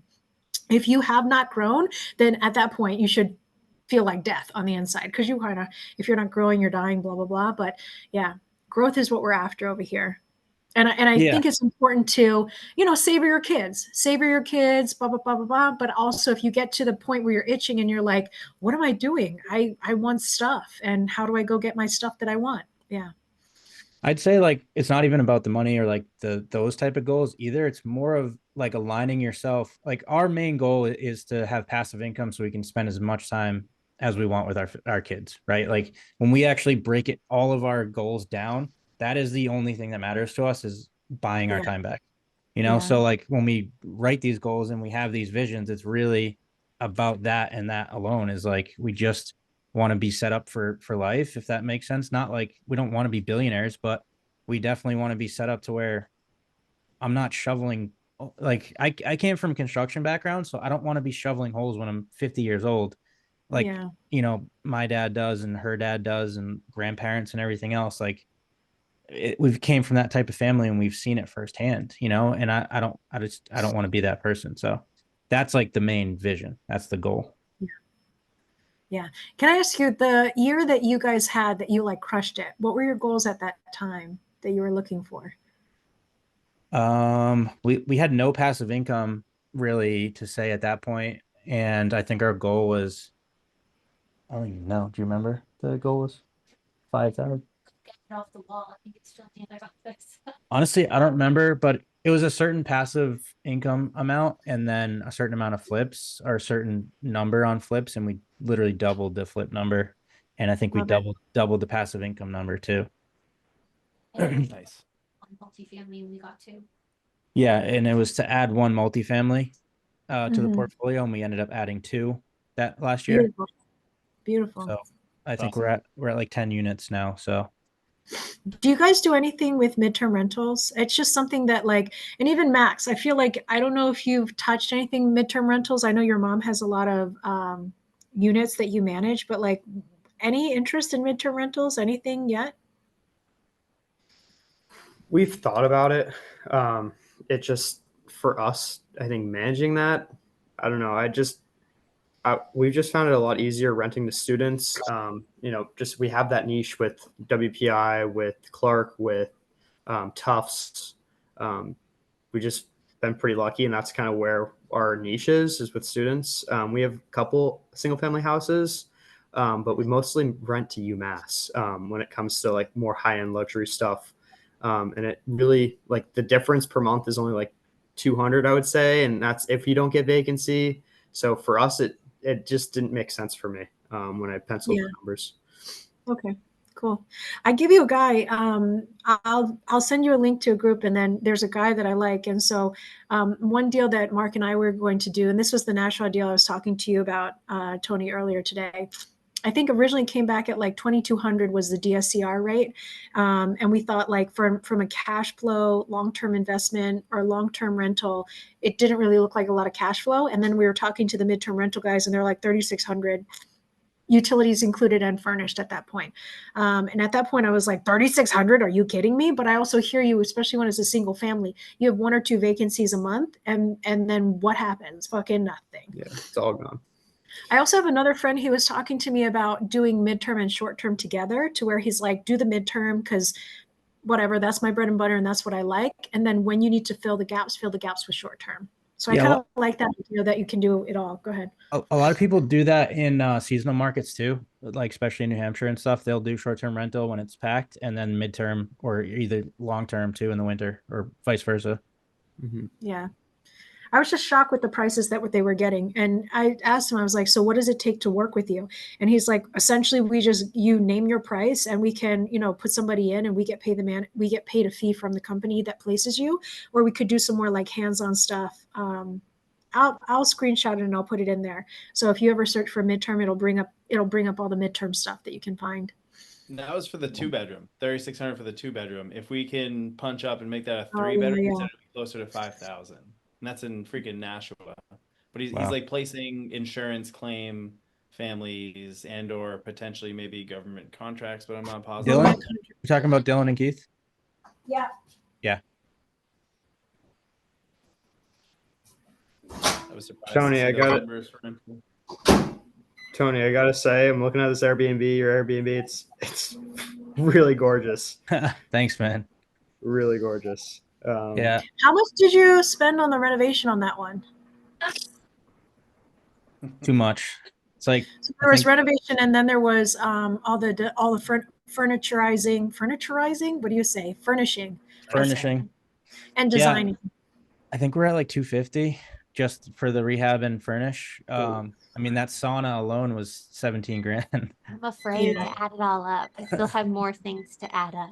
Girl, I don't even know how you got through all those boxes. I could have sworn she took a picture of like all her deliveries. And I was like, listen, I love IKEA myself, but like if I had an avalanche of IKEA stuff to put together and cut It was- Yeah, to slice, Wayfair, like I got assigned a Wayfair rep, so I was on a first name basis with somebody.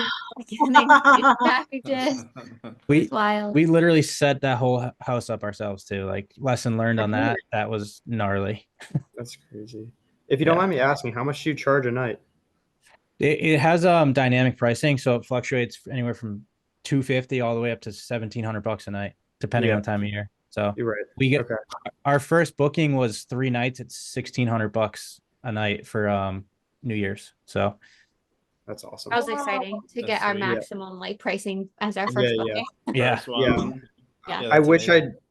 I wish I could give you more information, but I don't manage the Airbnb. My dad mostly does. Yep. But I don't really know much about pricing. I think he's gone down for us. I think it's like 300, but he doesn't like renting it below a certain amount because we've found, or at least is what I've heard, we just don't get the type of rental tenant that we want at that Right. price point. So, and I forget what he gets for Christmas and New Year's. But I can definitely, if you want to talk to him, more than happy to send that contact. I'm sure he would love to talk to you about it. 'Cause he's Yeah, that'd be always cool, man. interested in learning new ideas. Appreciate it. Definitely. Yeah. It's one of those things where like there's a lot that goes into it when you launch an Airbnb, at least to do it like effectively. There's a ramping phase when you start. So like we had to drop our prices quite a bit just to try to get people in there. Because what happens is Airbnb boosts you for like the first, Right. 3 days. And then once you Yeah. get 3 bookings, you literally go back to like page 8 and you have to Yeah. work your way back up through like good reviews and all these different algorithms. So yeah, it's a challenge to not get crappy people in there with that low price point, but you kind of have to go down at first to get people in there. Mm. Yeah, I was freaking out. I was like, we're gone. We're on page 8. You can't even find us. I was freaking out. And then we just had guests stay who got like that great discounted rate. And it was not the kind, our house was not cared for. I literally cleaned for 13 hours. I went and did it myself for the one time because our cleaner was away. And I ended up having to sleep there. Like it was trashed. I had to throw stuff away already. I wonder, and would be a lot of work, but like, those people, those like Instagram couples that like travel and go places. I wonder if you could do like next time you launch something, you could be like, hey, we're launching this new property. We'd love to have you come stay. You can stay for this discounted rate. And then I don't know all the things that you got to say on the back end there, but like I hear you when you say like you get a different type of crowd for a certain price, and maybe you don't get rid of that crowd when they come in. So a little bit scary. Yeah. Yeah, we have like 3 different people we want to actually do that with, which we haven't spoken about in a while, but was something we wanted to do. Yeah, it's one of those things where price alone will kind of wean those people out. Like those type of people aren't going to spend $1,500 a night to trash the place, to be honest. So Right. yeah. Cool. All right. So going forward, is there anything that you need apart from maybe you and I getting together and talking about mechanics of like building a community? Yeah, like that type of stuff is huge for me. That's I'm not that good at that stuff. So that would be huge between you and Jazz. That'd be sick. Yeah. Not a problem. I'm happy to get on a call with you, or like whenever you want to talk about doing that stuff. I'll tell you, I give you an entire playbook as to how I did sub to New England. And yeah, you can do it with anything, but it's a little bit annoying, a lot of bit annoying, but it's part of it. And there are pluses and minuses. And I think the reason why I did it is because I fell in love with the people. They were my original accountability group back in the day when there was like 5 of us and we would be on for like hours at a time. One of them I just went to his baby shower the other day, and another guy I'm going to a party of his. And it's like, look how far we've come. But they were friends of mine, and that's why I did it. And then things got whatever it is that they got. Yeah. But this is different because it's yours. So you can make it be whatever it is that you want to be. All the rules are your rules. You can change them. I never had to New Reach liked to talk to me, and I was like this the entire time. So that's also why it didn't work out. But when it's yours, you can do whatever you want, and it's a lot of fun. It was a lot of fun. Yeah. Yeah, that's a challenge for me too, to be completely honest. Is like Ari loves New Reach. Ari loves like being their best friend. And for me, I'm the same way. I'm just like, dude, fuck this. Like, let's do it our own way. This is retarded. But it's one of those things that I'm cool with it, because at the end of the day, it's not really affecting me. So I'll just continue. I used to tell people sub 2 is not totally garbage. You just have to understand the nature of the beast. And the nature of the beast is they sell memberships for a lot of money. And you add up 16,000 times 8,000 minimum product price plus Gator plus TC plus Owners Club. It's a shit ton of money that they got going on. And so they just want to sell memberships, and I get that. Do they want to police people? No. Do they care about problems? Not really, because they're just going to tell you to shut the fuck up and don't talk about it. And there's a reason why they want it to be sub 2 only, because you're doing all this work for free for them. You're not getting paid to hold meetups or to do your Thursday night calls, but they want to make it really exclusive to them. And it's like, okay, if you want to make up the rules, you can fucking pay me, bitch. And if you don't want to pay me, then I'm going to let my freak flag fly and do whatever the hell that I want to do. But the thing that I always tell people is sub 2 is not totally garbage. It is a twice filtered environment. Two things. Number one, they vibe with pace, which is why they bought in. And number two, there is a payment filter, and they have to pass both portals to get in. So it's a twice filtered environment. You can either go out on the street and try to meet real estate people that way, or you can be in a twice filtered environment in sub 2 and then cherry pick people from there. So not total garbage. Don't burn down the whole thing, but just know that there's a little pee in the pool. It's okay. 100%. Yeah. Okay. And honestly, I've met some of like my best friends now in sub 2, and obviously all you guys originally from sub 2. So it's like I owe a lot to sub 2. My life changed significantly since we joined sub 2. So yeah. Room for improvement, obviously, and your path forward is your path forward. So take some ownership of that. But yeah, again, it's nothing to throw away. I regret nothing that I did there. It made me who I am. It gave me opportunities, but you got to make the choice that's right for you as you move forward. And I like this path for you if this is the direction that you're going to. So yeah, anytime you need questions, if you and I want to get on a call, and I'll run you through everything.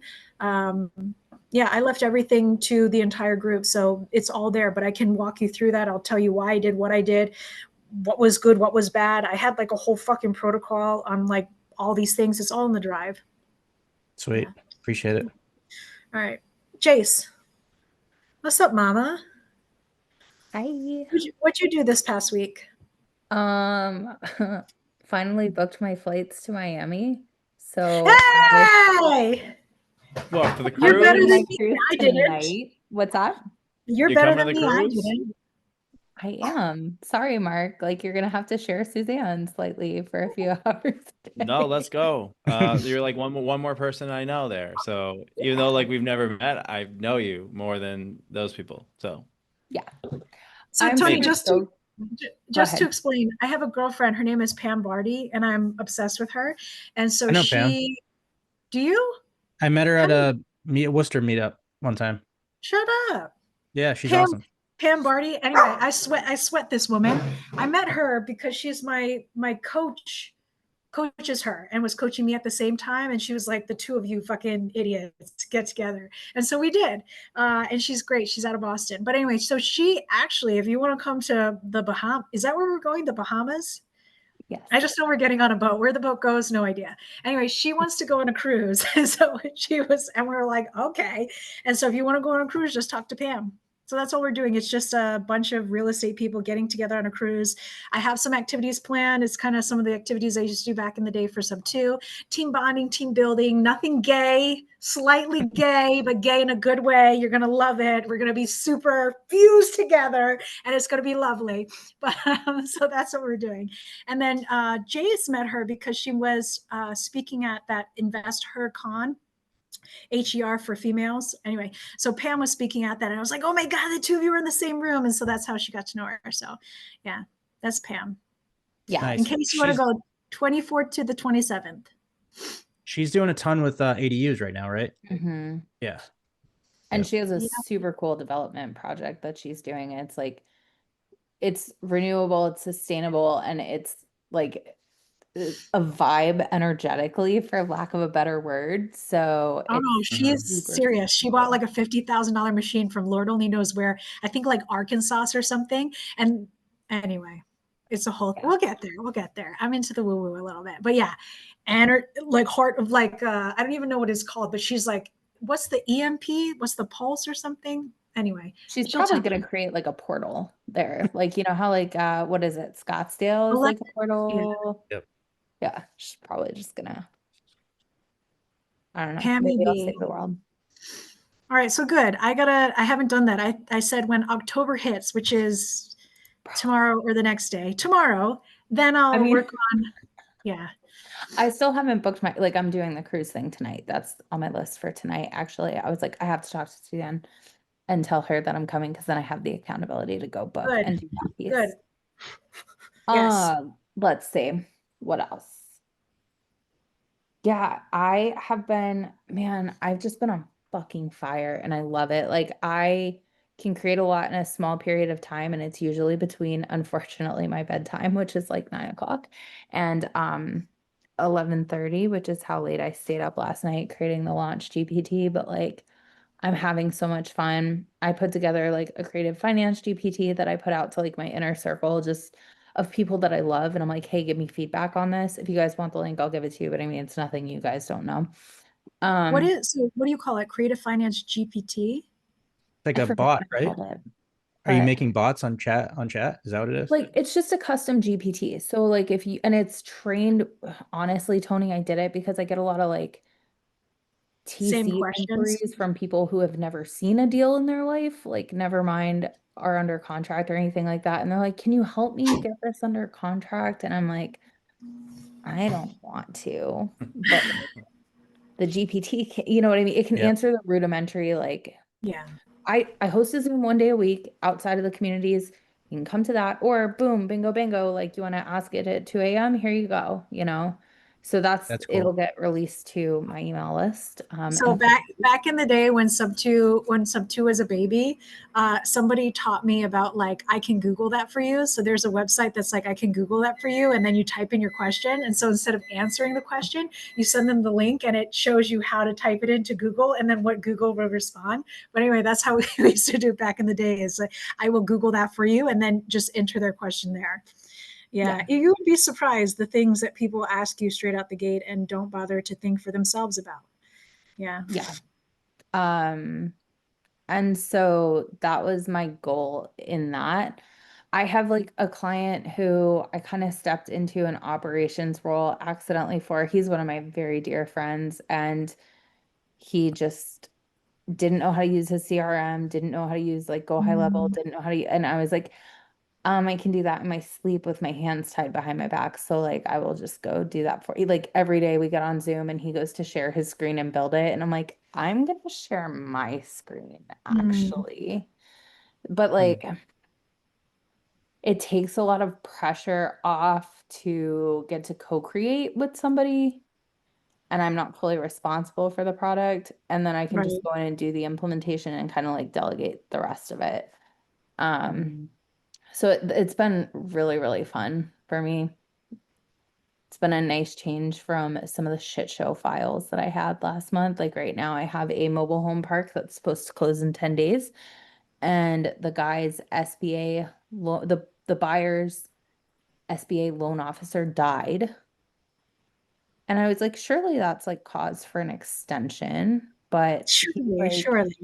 well, we could just get hard money, or like we could do this, or we could do that. And I'm like, okay, we're 10 days out and you don't know how you're closing this thing. Like, okay, cool, cool, cool. I'm gonna try to be real chill, but like, Mm. I'm not chill. So Mm. yeah. And then I had two last month that were, I'm so glad they're closed, is what I'll say. And that's business I will refer out in the future. You know what's funny is I think about this now, and I don't know, but a lot of real estate deals that you've done that you make it to the other finish line, and you're just like, I want to vomit everywhere and give up real estate forever. I don't know why I did that. As a TC, you're doing that like times 10. For what reason, woman? For what Every reason? day. I do get a huge satisfaction out of getting something closed that I know would not have closed without me and the 500 emails that I sent on it. Yeah. And then also when people ask me like, oh, you know, you lost $80,000 with your shitty partner, did you make that money back? And I was like, yeah, in 6 months with my TC business. Yeah. Good. Yeah. Good. I feel like a little bit of an asshole because I request an extension 6 times and I didn't get it. And then I'm like, okay, bitch, like, what do we got to do now? Like, you know, you send that one like shitty email where you're like, request number 6, like, what is taking so long? I don't want to be mean. I feel like I get to be a mean asshole when I do TC, and that's why I don't like it. Oh, see, I am not always the best TC in that regard, especially if I'm working on a deal in New England. Like, I will definitely send a screenshot when things aren't going my way of like something that somebody, you know what I mean? Like, it's not going to blow up the deal, but it's going to stir the pot a little bit. And like, I almost Google reviewed this place because they were like first choice title, and I just really wanted to be really petty and be like, not my first choice right now. Am I going to transfer the file? Like, I'm mad, and then immediately 5 minutes later, I get exactly what I want, and then I'm like, is that so hard? yeah. Anyway, so doing a lot of TC I stir the pot as well. Yeah, he's good at that. I go direct to seller. I just say, fuck you, attorney. I'm going direct to the seller, and that's it. You know. Yeah. Yeah. And so, I mean, sometimes you have to, like, I will say that's one thing I struggle with is like being effective and like being the TC that New Reach wants me to be. Yeah. But that New Reach wants you to be? oh yeah. Like we're not supposed to do certain things. And especially as like regional leaders, we're held to higher standards and because you're top tier C, you're tied into them. Like your business is that you have to answer to them. Like, okay, you know how everybody used to just fill out the JV agreement, like all the TCs would just fill out the JV agreements? Not really. I really never was a part of sub 2. Okay. But So yeah. yes. Like they would just all go do it. And now we're not supposed to do that. And it's like, okay, but have you met some of my clients? If I leave them to like fill out paperwork, we are it's not getting so done. fucked. So nobody reads anything. Nobody reads anything. And even if I do it, like I tried a few times where I'd put it in DocuSign and I'd say like name of company. Like I would fill out the fields that they needed to fill. And like, could they do that? No. Idiot proof. I know. It would say name and then it would say like name of company and they would type in Joe Bob and it's like, no. No, that was an IQ test and you definitely did not pass, and I would never hire you to fill out a sample document. But I also understand, like, when I was younger and like stressed out and being like, I want a deal, I'm not fucking reading. I read a sentence 50 times. It did not register to me at all. And so sometimes it does, like when you're doing something for the first time ever, and I love this for the coaching thing, Tony. Your first time, you're going to ship bricks. You just are, Max. Okay. You're going to ship bricks left and right. But after you've done it the first time, there's less stuff. Or if you have somebody that you paid to take care of you, it's less bullshit. But it just makes me want to throw up the first time. But yeah, it definitely helps to have somebody be like, I will do it for you. Next time, watch exactly what I did. Fucking do exactly what I did. This is just breathe. It's not the end of the world. Yeah. But I know what it is to feel that way. Yeah.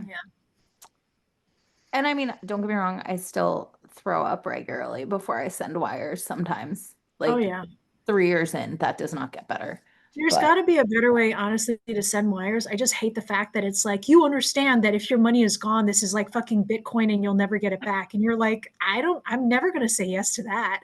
And then you don't want to overnight the check. Overnight the check is still $50 to do that. But then sometimes when it's a new bank, they're like, oh, the funds are too large and we can't release them all to you. And you're just like, what the fuck is this place?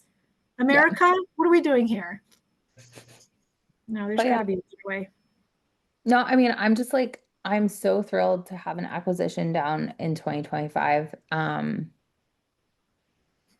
you talking about Attleboro? Mm-hmm. Okay, sorry. 3-month acquisition. Oh boy. Yeah. I'm glad it's over. You need to buy easier deals, Mama. do. We'll get there. There's a lot of wholesalers that I follow now, between southern New Hampshire, southern Maine, northern Massachusetts, all of Massachusetts, sometimes Rhode Island. There's tons of deals. Like even today, like now I'm at the point where I wake up in the morning and I used to share the deals with all the other people. I'd get a deal and I'd be like, ooh, let me share with you whoever this one reminds me of. Now there's like 5-10 deals a day. They're not exactly all deals. That's the other part too, is everything's so freaking high that I'm just like garbage. But the volume is there, which is great. Yeah, There's that's great a good time. volume. Yeah. Yeah. I know I was looking at something in Brookline today. It was actually something for my mom potentially. And the only thing that killed it was the fucking HOA fee. It was a condo. And I was like, man, if this was, because it was a large building, so the monthly HOA fee was very high. But I was like, if this was a converted 3-family, this wouldn't be an issue. This would be great, so but it's been a minute since I've seen anything in Brookline that I've even looked twice at. The prices are nuts. I don't know. I mean, Mark just did a flip over in Maine, and that makes a lot of sense. His purchase price is okay, it's not $1.60, but essentially like, $160, not even $160, 160,000. But compared to like the $500,000 that you buy, and then you got to put in another $250,000. I'm not even to hundreds of thousands anymore. And which I would think, like when I was younger, I would think like 10,000 was a lot of money. No, you got to blow through everything, blow up your what is it, the piggy bank every time to do this. And so we've met a couple of new people that really like mobile homes. Tony, I don't know if you've ever done a mobile home, whatever. I don't even know how you do that. I told Mark, I was like, what is it, like duct tape and super glue? Like, how does one even fix or do a mobile home? Like laminate wood with aluminum framing. Is that what that is? Half the time I'm like, what are these plastic I don't even know where to order plastic panels from, but they love it because they'll buy it for, like 40,000, put 15,000 into it and then sell it for $130. That's amazing. I've heard of a few people actually doing that in Maine too, like up in the sticks there. They're just like flipping those things pretty good. I don't know. I'm afraid to breathe in it. I think that whole damn thing's going to fall apart. I think there's just everything's so expensive. People are literally just like downgrading to whatever they can afford. Yeah. Kind of on that note, I have my 2-bedroom apartment. I did short term the last 2 years, and it's fine. My cleaners suck at cleaning it, which is weird because the other unit in that triplex they have no issues with. I'm thinking about doing it as staff housing.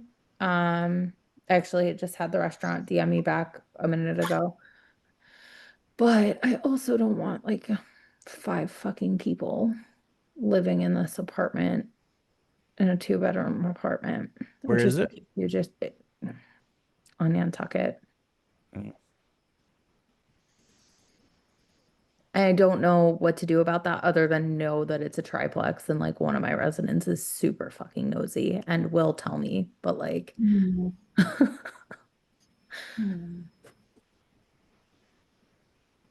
yeah.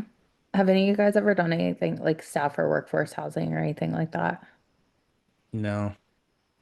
Nope. Is it not cash flowing as an Airbnb or? Oh, no, it cash flows beautifully. It's seller finance, and I bought it pre-COVID, so Oh, sweet.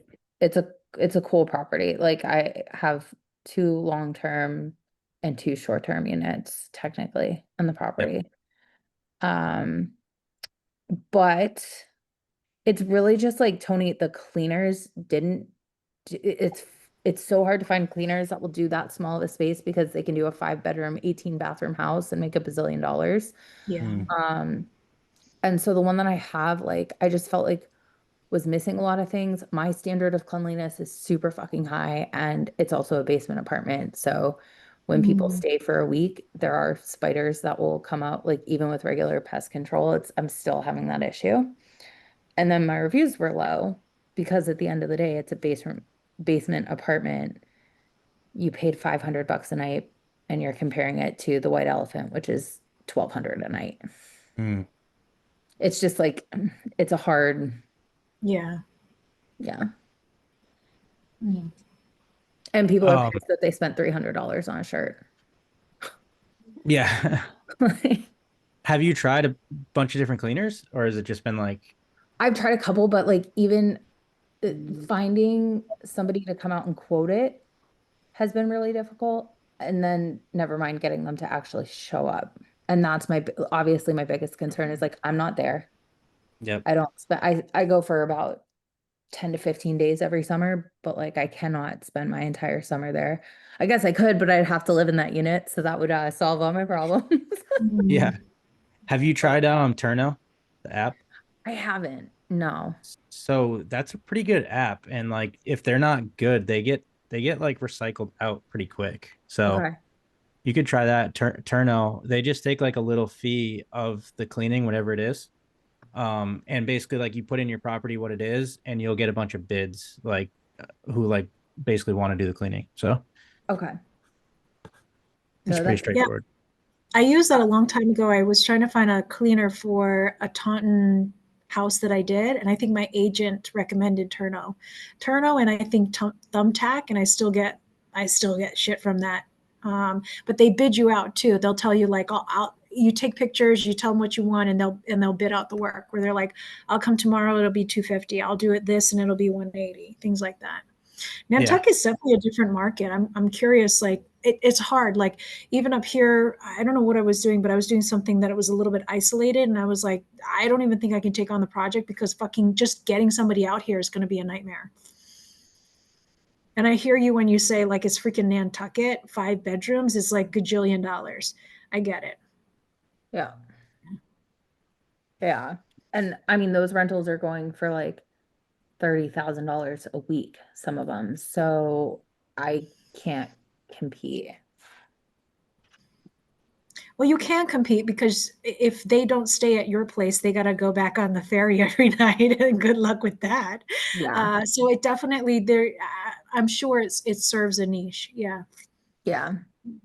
I'm getting budget guests. Like I feel like the summer before this one, I had a lot of families stay, which was great because like I mean, we would go and like stay in my dad's friend's shitty little cottage that they would like Mhm. rented out to friends and family for the summer, and it was like little falling aparty, like Mm. definitely, but whatever. And the house is like in good shape. It's not super updated, but it's like it's clean when it's clean, Yeah. and then everything else is fine, but it's not all white with shiplap and bunk beds and this and that and the other. Like, it's not the aesthetic. And then we had a lot of guests that were coming in like groups of 5 and partying. And I had a lot of issues like having to tell them when the bars closed, like, hey, you have to go to bed. I have 2 long-term tenants.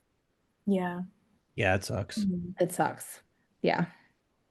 When it was families, it wasn't a big deal. And I had almost all 4, I'm sorry, almost all 5 stars the summer before this one with like 3 4s mixed in. And then I had a lot of issues this summer, which I Mm. get, Damn. like, I get if I walk into a place and it's not clean, I'm already done. Mm. Yeah. I'm already over it. Spiders suck. I know. I'm in that same boat and I like how you said folly party. I bought a house from Sean Sandville, right? That is in the same boat of folly party. And there are times where I'm like, fucking knock it down, throw it down the hill. I hate that house, like burn it to the ground. But then there are other points where I'm like, number one, I'm being a dick. Because number two, there are people that rent out that kind of house and they rent it out for like thousands of dollars a month. And so let me not be an asshole. But when you have an older home and there are gaps in between things, spiders come. I'll leave for one day and the spiders are like, oh, nobody's here. Let's party. So it's my bane of my existence. I'm literally vacuuming the goddamn ceiling because they just fucking do what they want to do. But I'm in the same boat. I don't know what the answer is except to spray foam the F out of everything. Is this the house that has foundation issues too? Sharky? Yeah, that one. Yeah. Yeah. Yeah. So I think what I'm going to do is move out of that. Originally, I was going to do it as a live and flip, which now I'll tell everybody never, never do that. That's a terrible idea. But my plan was I want to move out of that, and then it's still a cute house. I love that house. It was a great opportunity. It came around at the right time. Great equity in that house. and people would live in it for the school system. That blows my mind that people are like care about the school system, but I don't have kids right now, so I guess that's maybe why I don't care. The only But reason we're still here. yeah, it's a great opportunity for somebody who wants it. And if I don't appreciate it, that's fine. I'll go move to a place that I can appreciate and then rent it out to whoever. Yeah. It's just, it was weird that I would be doing flips, like $1 million flips, and then I come back to my kitchen and it's lacquered plywood. It's not that. I'm being mean, but there I'd come back and I'd be like, oh, what a snob, right? I'd be a snob is what ends up This is happening. the ugliest house I own. Wait, what? The house I live in is the ugliest house I own by Oh. far. That's a good Follow thing. your That goals. means, that means you're Great making goal. money with all the other ones. Yeah. All right. So going forward, what are you trying to tackle this week, Miss Jace? Well, I have my Turno profile set up to get bids for new cleaners. So thank you, Tony. Yep. Let's see. I am looking at a few more deals or a few more opportunities, I guess, just stuff to add to my portfolio. My CPA is pretty pleased with where we're at, so I'm happy about this as well. Do you But recommend your CPA? I will let you know. I want to have 2 full years of using him Okay. before I'm like, yeah, do it. Because he's also on the expensive side. So Yeah. Were you like, Um, you said 1,400 per LLC? I don't remember. Whatever I told you was after I had just talked to him. Okay. I think if you need a K1, I think it's like 12 or 4. I just work here, Yeah. You're just the boss. That's all. unfortunately. Yeah. But yeah, I mean, other than that, I have leases signed for that property. So I'm waiting on security deposits for 1 unit. Or not security, but I'm waiting on deposits for 1 unit. I'm not taking security deposits. I'm just kind of looking and then moving my client files right along. So I you're can't- not buying, you're not preparing to buy anything between now and the rest of the year because you've satiated what your CPA needs from you. Yeah, So and it took a little more buying cash to things. close than I would have liked. Yeah. Okay. So Yeah. so you're doing client files, and then unless there's a really great seller finance deal or sub-2 deal in there with little cash to close, or we find you a private lender somewhere in there. I think Charles would lend to me. Like, I'm pretty sure that's under You lock. said right now. Charles? He's one of the sellers who seller financed the property to me. The one Oh. with the how do you call him? Not the money market, all the CDs. Oh my God. Yeah. I think if I can offer him whatever he's getting plus like a point or But you two. gotta, he doesn't even have a 1 whole percentage point. Yeah. Yeah. I was thinking, so going back to Kevin Kozak, the white whale wallet whisperer, I asked him, I was like, how are you doing this stuff? And then he's like, you need to get out of real estate money. I right now borrow money at 8 to 10%. And I was like, you shut the fuck up right now. And he's like, no, you got to stop fucking around with real estate people. They're asking for too much money, especially all that Gator stuff, which we knew when that was happening, that we were like, you are messing this up, Pace. But he's selling a mentorship, so go figure. But yeah, cheap money. Yeah, I like it. And I like that is one thing that I'm doing is I'm going to a tax strategy event in November. And it's like for business owners that aren't necessarily in the real estate space. So I think that will be a good potential Nice. lead for private money as well. And it's like I don't want to be like a connector. I don't want to like build this business, leveraging other people's money, but I do want to have access to it when mine doesn't make sense. Right. So like a lot of mine's my self-directed IRA, so it just doesn't make sense to use it for my own real estate deals, like when my play is appreciation and depreciation. I really like the fact that you're going to like other masterminds as a way to kind of like drum up that resource. I think that's genius. Yeah. Genius. All right, cool. Marky Mark. Nice updated mustache. What's going on with you? Oh, who, me? This Yeah. mustache? Little old you. What's going on? I need more deals. My deals are like closing and stuff. So I need more of them. What's going on with your deals? Why are they drying up? Well, they're closing. Yeah, but you always have new incoming deals between PPL and PPC. I know you switched over from PPL to PPC, or no, PPC to PPL. Was that not the right choice if your deal flow is down, or is it just this time of year? No, it was absolutely the right choice. I mean, I have one deal from PPC already, and I've only been using them for 30 days. I use PPL and probably have 20 or 30 grand spent on it, and I have 0 deals. Okay. So no, PPC was the move. I only have 4 active, not closed deals yet. Westford was supposed to close today. All the paperwork was signed. We're not going on record till tomorrow, so that'll be done. Okay. That Ruskindale Road property that has like a good fee on it, like I'm battling with the seller and trying to get the appraiser there to do the partial lien release and all that bullshit. The listing I have in Wakefield, I'm on my second price decrease. How much? We don't have much more to go. We're at like 475 and he owes 440. And we got to take into consideration closing costs and whatever. I planted the Did you seed talk for about him sub 2? yeah, I planted the seed for potentially either short sale or sub 2. Said okay. I said he's literally putting shit on credit cards because he That's can't not afford good. to pay the bills and on credit cards. So I was like, hey, if you're gonna do credit cards, apply for a 0% interest rate, see how much Yeah. you can kind of go with that. But like, given everything that you're doing right now, how long can you hold out for selling this property? Like, when's your drop dead date?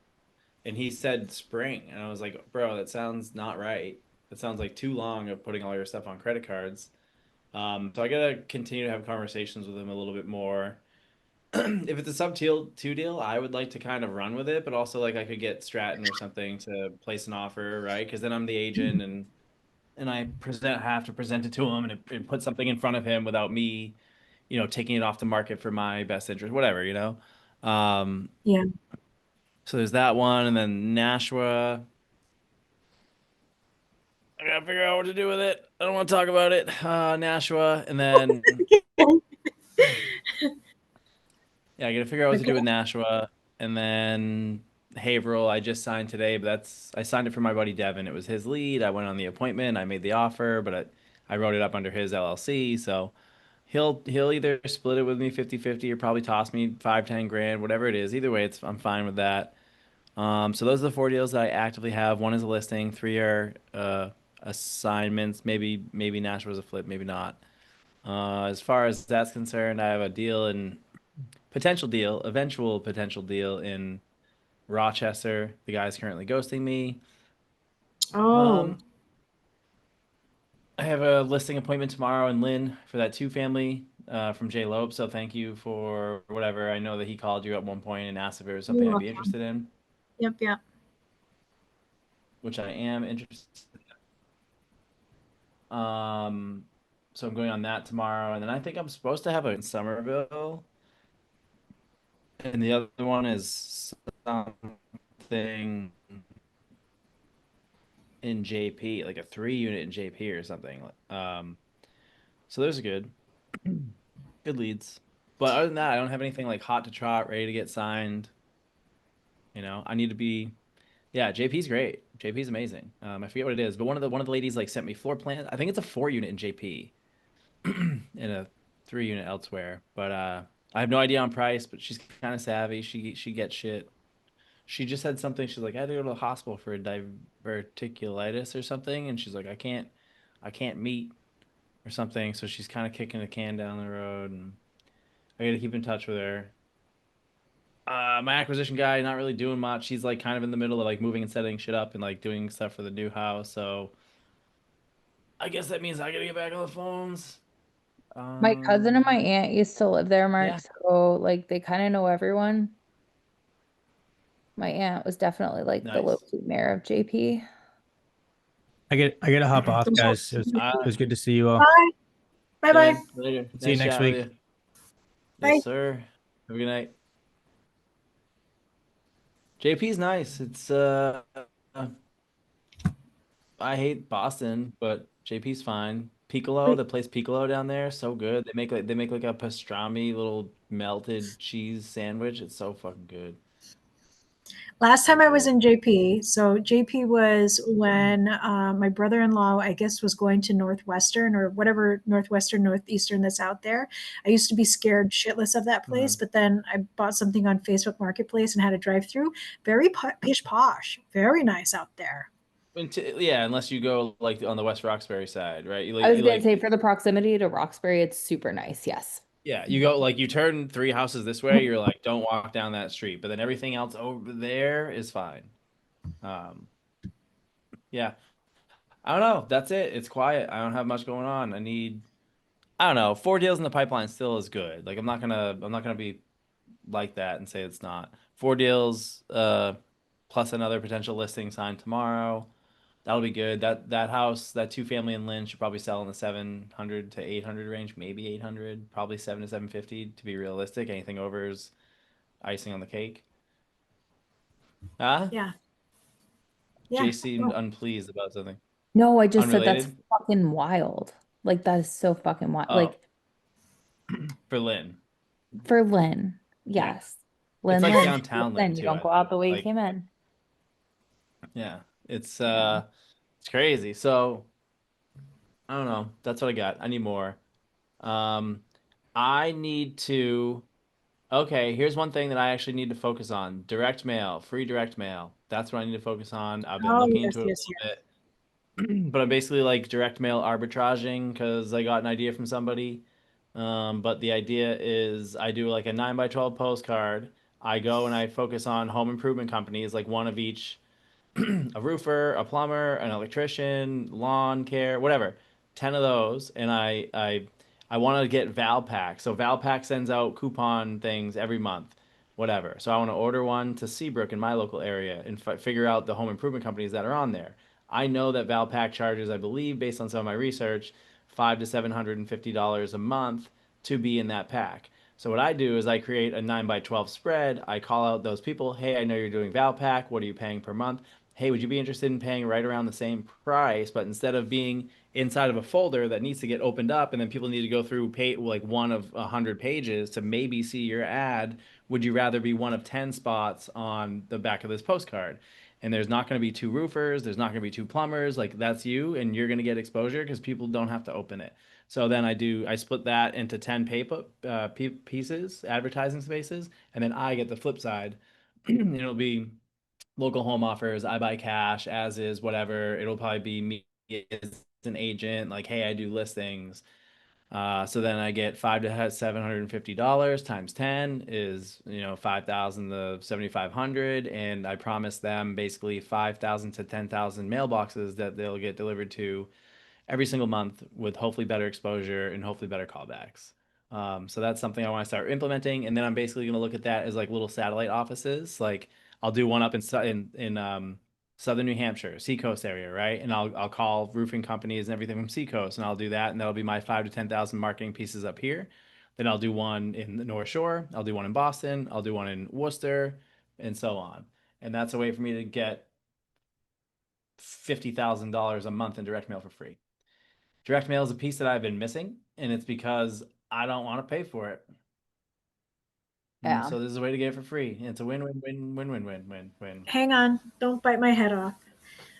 You have Deal Machine. You have been sending mailers through that. Why does your Deal Machine number suck ass?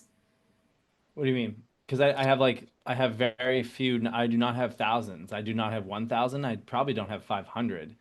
You said you have a And couple the hundred, response on and the response rate should at least yeah be like response 1% of that. And for some one reason, there's no response back. So I hear you when you say you want to send out direct mail, but I almost feel like you already have a direct mail channel that's not converting for you. 200 mailers is not. Here's the thing, right? I have a lot of people that are just on driving for dollars. I drive by the house. I think that I like that house. That does not mean they need to sell. So on my 5 to 10,000 that I'd be sending out, it would be probate, it would be pre-foreclosure, it would be all that. I'd be hitting all the niche lists. So there's going to be a better response rate on niche lists versus like some old dude whose house is kind of shitty, but he doesn't want to fucking sell. And that's what I feel most of my things that are on mail are currently. Yeah. So keep in mind, I think direct mail response rate is typically 1%, but I think that's like on people targeting particular lists. Okay. Yeah, so that's my answer. But I'm trying to Do get you an answer from wanna somebody. do you wanna try to get that done between now and the end of the year? I almost don't think that people responding to selling houses between now and the end of the year is a good thing, because I feel like people get caught up in the holidays. But then again, it might be a great time to fucking hammer the list and be like, for the people that really need to sell, like, bitch, here I am. Here's Merry the thing, you never Christmas. take your foot off the gas on marketing. You want to set it up now because guess what? Rollover. Who are they going to call first thing next year after all the things are done? Maybe the people that they were just recently talking to that were top of mind. I have 242 active leads on mail. Okay. That's nothing, you know. By the way, Mike, is this your number? 508-335-2202? That was for Tony, to speak to my dad about the Airbnb. That's your dad? Yeah, because he's the one who managed the Airbnb. I thought that was you. So No. I texted your dad cuticles in capital letters. And then when you didn't respond, I called that number. I thought that was you. So No, that please was for message Tony. him and just tell him, He's right. sorry. It's fine. Oh, he's right there. Good, good, Yeah. good. I wrote him and I was like, this is not his number. I fucking told No, him it's not. cuticles. You were fucking having a buffet over there, fucking all 10 fingers, Yeah. cuticles. No. That was me. That was me for you. Oh, you're Max and your dad is Yeah. Mike. I am so sorry. No worries. No worries. No worries at all. I was like, he didn't give me his number. I've been texting you and then I called you at one point, didn't pick up. And I was like, whose number is this? This is my number. This came up as like a ski chair.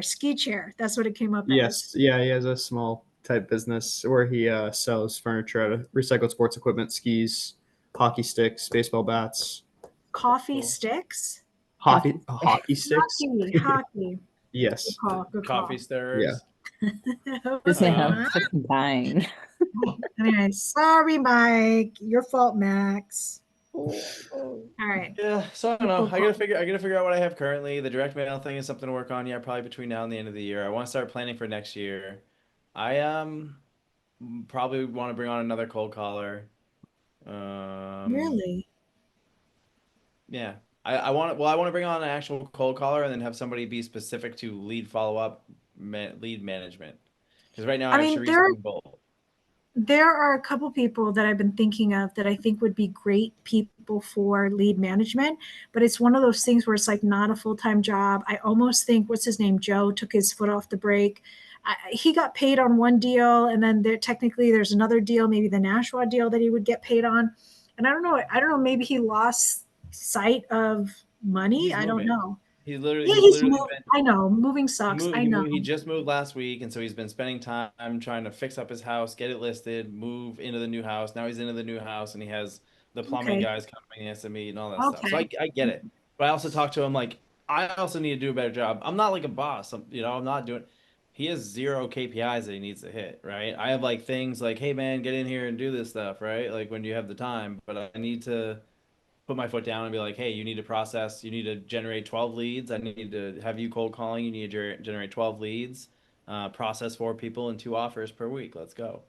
Another issue with that. I have 2 people that come to mind that might be a good lead management role. They're all like old school sub 2 people that have tried and for whatever reason didn't work out. So Romello is one of them. Huh? Nate King? No. No. Okay. But Romello would be one. Vin Torres would be one. It would have to be a conversation. So yeah, keep that in mind. Needs to make sense. What do you mean, like, financially or like what am I paying them? On it, right? Yeah, well, same thing that you're paying Joe. When the deal closes, shoot what you kill or eat what you kill. What? But shoot what you kill. Eat what you kill. Eat what you kill. Exactly. So the issue with Joe, why I think it works, is because I'm offering him 20% acquisition of the assignment fee. So if he goes out, like that should make it, and then I'm offering him 10% of if he does lead management. But obviously the goal is for him to be sitting in people's houses and making the 20%. But like what he's been doing is things like leads that are too far for him because he's far the fuck away. Like he doesn't want to drive down there, so he'll schedule him for me, which is great. But I'm trying to get out of going to appointments, right? Um, so I I mean, if we almost feel like I would love for you to have like, I don't know how else to describe this, so I'm just going to say my piece. But you're like a pimp and you have certain prostitutes in certain location, maybe hoes in different area codes. And yeah. when that person's area codes pop, maybe just tap them on the shoulder and say, hey, I got this deal and this lead. Would you like to run point on it? That's what I used to do back in the day. I forgot the name that I used to call it, but essentially that, like whoever was in that area, I would tap them on the shoulder and say, if you something about quarterback, do you want to quarterback this? If you quarterback it, I'll pay you 20% of the net fee, or 4,500 if we take this down ourselves. But I think you need more Joes, is what I'm saying. If they eat what they kill, whatever that expression is, if they get paid on commission only when the deal closes, then it's not like a big normal job that they have to do. It's you get assigned this lead and it's your job to run it to the finish line. Yeah, here's the thing though that I have a problem with that. Like I don't need more Joes. I like pretty much it's 10 in-person appointments per week per acquisition manager. That is like the sweet spot, the high end. You don't want acquisition managers running around on any more than that unless they're also working Saturday and Sunday and every day, right? So I don't have 10 in-person appointments. We're not even doing 10 process fucking phone calls a week to have another acquisition manager. Plus, I would really need to trust them. Like Devin and I, we trust each other. If I give Devin a lead and it's on, like he's getting it. Like what he did with this Haverhill lead, he put me in there and we have it signed. So I can't trust random people like just to come in and take the lead and try to get it done. I need them in my ecosystem on Yeah. morning calls, on daily calls, on training. I need to train them up. If anything, I need more cold callers and lead management to fill that schedule. If Joe can't do it, then he'll be out, and then I will do it, and that's okay. But like, yeah, I want to build up my my lead management and more appointments and stuff. Yeah, I got a big goal for next year, so I need leads and appointments to hit that goal, and I don't want to generate them What's myself. the big goal for next year? I don't know. I think 1 million in revenue is what I want to go for. And I just gotta I think I can do that with like either one up to speed acquisition manager and myself and like 3 or 4 cold callers, or yeah, I think I could do it with that. I like the ratio. The ratio right now is 1 cold caller, 1 lead manager, 1 you for $250,000. Just multiply that by 4 and you'll hit 1 million next year, according to those ratios. Here's the thing. I'm on track for that with none of them. Like I did that. I pretty much am on track for that all myself. Like nothing that has been generated. Well, with the exception of Nashua. But like other than that, I've been a one-man show for that. And I haven't even hit that, right? If everything I have closed, I've hit that. If everything I have closes and I sign nothing else and I'm there. But I think I can do 1 million in revenue with the acquisition manager who's up to speed and like 3 to 5 cold callers and myself. I would basically just run dispo. I want, one guy going on fucking appointments, but I need somebody who's hungry and isn't gonna be like, that's an hour and 30 minutes away. Like I want somebody who's like, oh, it's an hour and 30 minutes away. That sucks, but I'm gonna learn and get good at this. He's also he's moving. So like how long am I gonna let him use that excuse? I don't know. Yeah. It's yet to be found out. But also like I'm not like making SOPs. I'm not doing any of that, right? I'm trying to sift through all my past due tasks and give and delegate them. Yeah. So that's kind of the goal I'm thinking for next year. We'll see. Okay. I like it. You didn't ask me my goal, but I'll tell you my goal. I'm just kidding. You already know my goal. My goal for the end of this year is when we're going to hang out in the Bahamas at the end of October, and that's going to be real fun. And then when we get back, we're going to do Halloween, and we're going to do a couple's outfit. And then when we get back, December 1st, I'm going to do a family party, which maybe it's a family trip, which maybe I might take Mark out to. We'll see. We'll see. You play your cards right. And then between now and the rest of the year, I'm going to do I'm going to buy one more property. I'm going to probably transfer my personal property into my LLC so that I can do a little bit of tax liability strategy sort of thing. But I definitely want to buy one more property between now and the rest of the year. So get serious about making offers. There are a couple of deals that I'm interested in, but between Brandy Brow, Millstone, which is a super, super fucking long shot, the Haverhill House, maybe even Nashua, one more deal by the end of this year, whether it be active income or a place for you and I, Mark, to move into. That would be really fun. I know you're interested in keeping one other property, and maybe that's something we can work towards. Not my main goal, but I'm definitely one more flip by the end of this year. Yeah. Yeah. Nice. We got to get you making offers. Yeah, that's how we get the juices flowing. You're right. You're right. Well, juice is flowing. That's how you get the deals. Yeah. But yeah, between the wholesalers that are coming through, I'll talk to Joe from DPS Solutions. That's another good one. Yeah, there's a deal a week, and I think at the end of the day, I just need to be shooting my shot. But I'm ready to go back to work. Nice. Yeah. Cool. All right, Max, I'll be in touch with the couple resources I have for you, and I'll get you plugged in. If you need anything, you let me know. If I catch you, doing your cuticle buffet again, you're out. You're out. I was yelling at Caroline and Max. Say it again. I was yelling at Caroline and Max. I was like, you too, both of you. You know what you do? So I used to chew my fingernails all the time. And then I heard if you put garlic, smash up garlic, and you put it in clear nail polish, and you clear nail polish your nails, when you go to eat it, it tastes like shit, and it does. And then I've tried everything. I've tried everything. It's just the worst habit that I've had since like second grade. So it's kind of unfortunate. Thank you so much for the invite tonight. You're welcome. You're welcome. It was super helpful. At the end of the day, like this whole thing that I do, so a long time ago, I used to do this with my friends. I kind of talked about it on the whole sub-2 thing. We were just friends in real estate. And what you learn is real estate is sometimes a little bit lonely. And so I used to call it the accountability group. But you just saying your piece, which is, I want to buy property, or this is what I'm up to. Same thing with Tony. Tony's like, I don't like talking about myself, but you kind of have to, because once he tells me this is what I'm doing, I'm like, oh, I heard about this guy, or I saw this guy do this thing. It's all about like, using my network of resources to help you.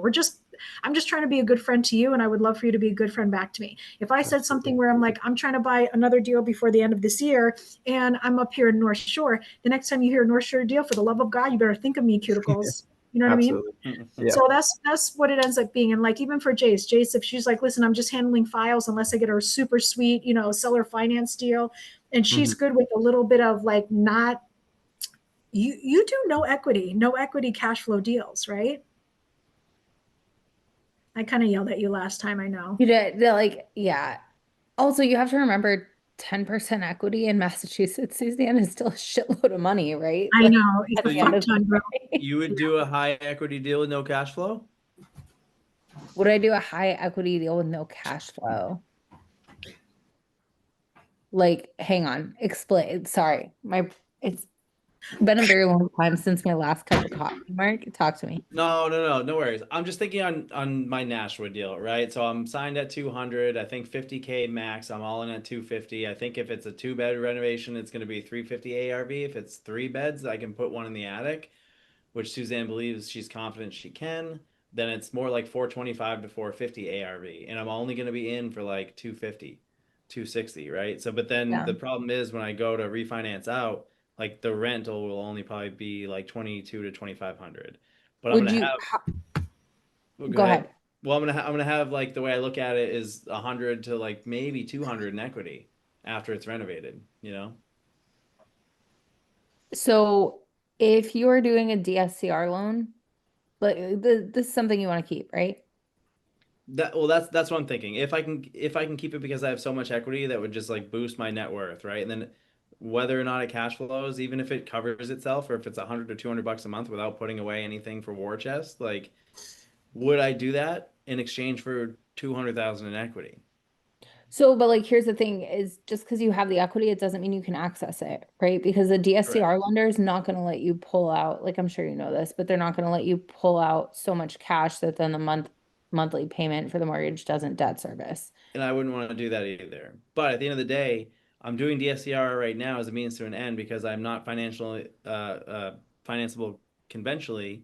But as soon as I have my tax returns completed from this year, I could refinance into conventional loans, which would then drop the payment and probably put a little bit, probably like $500 a month in cash flow in my pocket. Is the property even going to be done by January? Yeah. No. Well, right now the purchase is like November 3rd. That's if he moves out on time. He might be asking for another extension. And then from purchase to fixing it up to then refinancing it out on the back end. I think all of those things line up. He just needs to complete It'll this be like year. March. Oh yeah, Yeah. so we have plenty of time to get taxes done. Yeah. So yeah, like if it closes in November, it will still be November, December, January, February, probably by the time it's like done. I mean, if you have your shit together, like you could get it done. Okay. I don't have my Well, shit together. you also have 3 months to get your shit together. Yeah, and I can work on that. But that's just like what I'm trying to go back and forth on because like it's my first rental. I haven't owned any. I don't have a ton of capital in the bank to be able to like bankroll everything for the finances and the renovate. Like it's gonna take away from me hiring another cold caller or whatever, right? Like stuff like that. But like on the other side of things, if I can add 100 to 200,000 in net worth and then refinance in a conventional loan, and then eventually be able to pull from that as a HELOC and roll it into a 4 unit or whatever, like that to me is attractive more than a 30K assignment fee or whatever, you know? Yeah. So if I were in your shoes, Mark, and like with my financial situation and all that, but I mean, like at the end of the day, if I could get cash out of it, I would do that deal all day. And I would, even if I could get cash out and I just kept it in the bank to pay the mortgage, if there was a month where like, oh, it took longer to get a tenant than I thought, or oh, I decided to get property management and they're gonna take this much of a cut, whatever, right? Yeah. If I were looking at it from the lens of, okay, I got into this house, I didn't put a ton of money in at the end of the day when the refi is done, right? And it wouldn't cash flow very much. As long term. As if we could do midterm, then like it would cash flow handsomely, right? But I can't count on that, what, 30, 50% vacancy probably, right? Like so if I I don't know the national market for midterm at all. yeah. But yeah, I mean, so if I could get into it for not very much money and I knew I could make that payment, I'd probably do that deal too. So the way it's looking right now for the flip anyway is like it's 30 grand cash to close and I'm Yeah. gonna be all in for 250. And then even if it sold for I think 350, we could do if at 75% LTV, we would be getting 68,000, I think, in cash back at the closing. And Yeah. I think Suzanne did the math on it. It would be like they'd basically be like paying 5% to have Yeah. that 68,000. So that's what I said. I was like, it's cheap. He's like, but negative 300. And I was like, no, I'm paying Oh. $300 a then I'm like month to potentially borrow paying money. 68,000. Then potentially paying money to close to hold it, right? Yeah. Yeah. I mean, Sorry, not to interrupt, but I gotta run. Goodbye. Bye, You're Max. good. Bye. No, Thank you Later. so much for tonight. Yeah. Learned a lot, so I appreciate that. Good, good. We'll be in touch. Bye, Max. Yes. Later. Bye. like, Mark, I still feel like I would do that, and I have kids, you know what I mean? Like, and I Well, gotta feed that's what I've been fuckers. going back and forth about, and I've been driving Suzanne crazy because like I ultimately want to try to keep and hold it, and but I also feel that if I was It's a great deal, no matter what. No matter if we bought it for a flip, because I told him initially, I was like, I can flip this all day, no problem. If you want to keep this is another thing that you got to figure out. Do we keep it together? Do you keep it just for you? What does that look like? But there's multiple exits listed on the market. He can list it, keep it together, or he rents it on his own. Whatever the case may be, it's a great deal. House next door sold for $478, and they finished the upstairs attic and added a garage. A little bit different. It's on a side street, but like if we were to come in at 425 by finishing the second floor, finishing the second floor, I mean, it's spread home all run day. deal. Yeah, big time. Yeah. You guys are gonna be fucking unstoppable together. This isn't even fair. No, no, Okay. you should listen to Doesn't a feel like site. that. Does not feel like that so far. We've had multiple fights over this one specific deal. Yeah. And to like, where does Nashua fit into the portfolio too? Because sometimes you have a smoking hot deal and you're like, okay, I would do, or like, you know, I would I do don't have this. a portfolio. I But have okay, zero. but I own nothing. the This is goal, rental. This is rental. like, is this gonna be a onesie twosie where you have one or two in Nashua, or is it gonna be, no, this is where my portfolio here and surrounding is? To me, I don't even care because I haven't thought so much on building that out. But what I care about is the net worth bump that it will do because that will set me up in the future, guaranteed. It will set me up one way or another. Yeah. You know, Yeah. yeah. So that's been the hard part for me. I'm looking at like a 30K fee, or potentially flipping it in a fat spread or a bunch of One equity. time I paid a $5,300 mortgage and that property ended up going to foreclosure. So So $5,300. this is a situation though that I don't want to get myself into like any hot water or any risk or whatever. Like I don't want to be, yeah, another thing is it's a prefab potentially, so like financing might be difficult potentially. who built it? I don't know. We don't know, but I'll tell you the next door house, which is the same exact damn thing, except they put a garage and they finished out the second floor, sold for 478. And it was on concrete piers too. We called the agent and we were like, hey, any problems? And she goes, no, what are you talking about? And we're like, fucking concrete piers. And she's like, nope, there's a mortgage as of last year. Last year, 478. Right fucking next door, say less. It's not a concern for me. But I also understand that Mark has seen more. He's been in acquisitions for 5 years. He's seen a lot bigger guys, and so he gets very concerned about things like that. But that's all I I think need. that's fair. I I also think think Dave got his lender on the phone, right? So Dave was talking to one of his lenders or something, and he was asking about prefab, and the guy sounded knowledgeable about prefab, and he was like, it's going to depend on the appraiser and the underwriter. Like if the appraiser is out there and he's digging around and he really needs to get under there and he sees some stuff, then he might flag it and they might not loan on it, but also depends on the underwriting. And then if you get into that scenario, then it's like, then you're trying to convince the buyer to use a different lender, and like what retail buyers are going to be like, sure, let me just try to pivot to your lender on this, right? Maybe they do, maybe they Well, don't. your lender sucks, so get another lender. If your lender doesn't want to lend on this, but you really want the house, then you need to shop another lender. That's it. I do understand Mark's concern there. Like I have helped my normie friends find lenders because there's fucked shit out Normie friends? What are there. normie friends? That was evil. Yes. On real Like estate, right? people who aren't, yeah, people who like buy this is their first time buying a house and like they're Yeah. gonna go live in it for 10 to 15. Like, yeah, and their lender dropped the ball. And then I was like, I can find a new lender for you. And they're like, well, this is who our realtor recommended. Like, it's like, no, I promise you I can find a way better fucking lender because I know from what you're telling me that what they did was Yeah. wrong and they dropped the ball. Like, Yeah. it's, Yeah. but But no, we still have a bunch of equity in it though, right? So my concern is getting caught holding a hard money loan, right? Not being able to sell it. But then at that point we would probably need to pivot into a rental, right? um, like prefab. I mean, I would talk to a few lenders. I don't necessarily have concerns about it. I can show you some houses that are prefab that you would never fucking think were prefab. Are they on a full foundation though? Because the one thing that I was doing ChatGPT research, but it says that it cannot be on pier and post and pier. It needs to be on some sort of full foundation, whether it's concrete or block or fieldstone.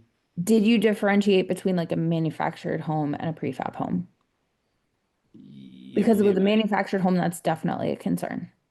I believe I was looking specifically for prefabs. Okay. Yeah. I would just make sure that that's fully the case. Like I know when you have a mobile home, if you're not affixed, even if you own the land, if you're not affixed on a permanent foundation, then it still like has a VIN number basically, and It was saying there are a lot of commonalities between manufactured and prefab in terms of Fannie Mae and Freddie Mac guidelines about foundations. And that's basically what spun me into being like, okay, like I don't want to get caught holding this if we can't get actual financing for it. But that's I would go talk to like 3 to 5 lenders, and I yeah. can find you 3 to 5 if you want. Yeah, send some over if you don't mind. Yep, I got you. Nice. Appreciate it. Let me post inventories before I forget, but I have the lookbook too that I can pull from tomorrow. Nice. I probably have one or two I could reach out to.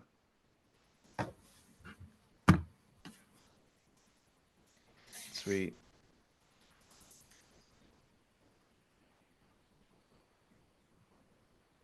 Looking for a LO who works in New Hampshire. HMU. I'm such a professional. I have a buddy that, well, not really a buddy, but an acquaintance I went to high school with that's a lender. I'll reach out to him. I think it's going to come down to when they do the inspection. I don't know, because that's what, so it came up in the inspection report, blah, blah, blah. But when it comes down to the appraisal, I don't think the appraisal is the appraiser is looking underneath it. Depends. Some of them Yeah. are nosy Nellies. Yeah. That's just so what it comes down to, right? It's a 1 in a million chance. Like, am I going to get an appraiser who's up my ass, and then like an underwriter who's Then you about it. just get another, you fire that guy, go with somebody else. But a retail buyer may or may that- not do that. Yes, but that Yeah, equals yeah. when you're listing it as another buyer. So then you're going under agreement, then you're coming off agreement. Why'd you go under agreement and come back? Well, because they didn't want to finance it because it's not on a full foundation. Okay. And then you gotta disclose stuff. Mm-hmm. That's the worry. Okay. I'm not Cool. worried. I know you're not. It's a good deal. Yeah. Good deal. Good deal. Multiple exits. How much to fucking drop a foundation under that thing? This little Not cheek that much. wall. I You did could a. call Keith. Go ahead. Call Keith, right? Oh, that's Ryan? true. Keith is more Maine, but yeah, Oh. Keith could probably get us I somebody mean, in this direction. it'd be easy enough to jack up. Like, it already has metal I-beams in the front and the back. You just throw some That's fucking things true. down there and Look at you, problem solving, Mark. Look at you, solving your own damn problems. it's only a 769 square foot foundation. You probably only need I it to be know. like 2 feet tall. Oh.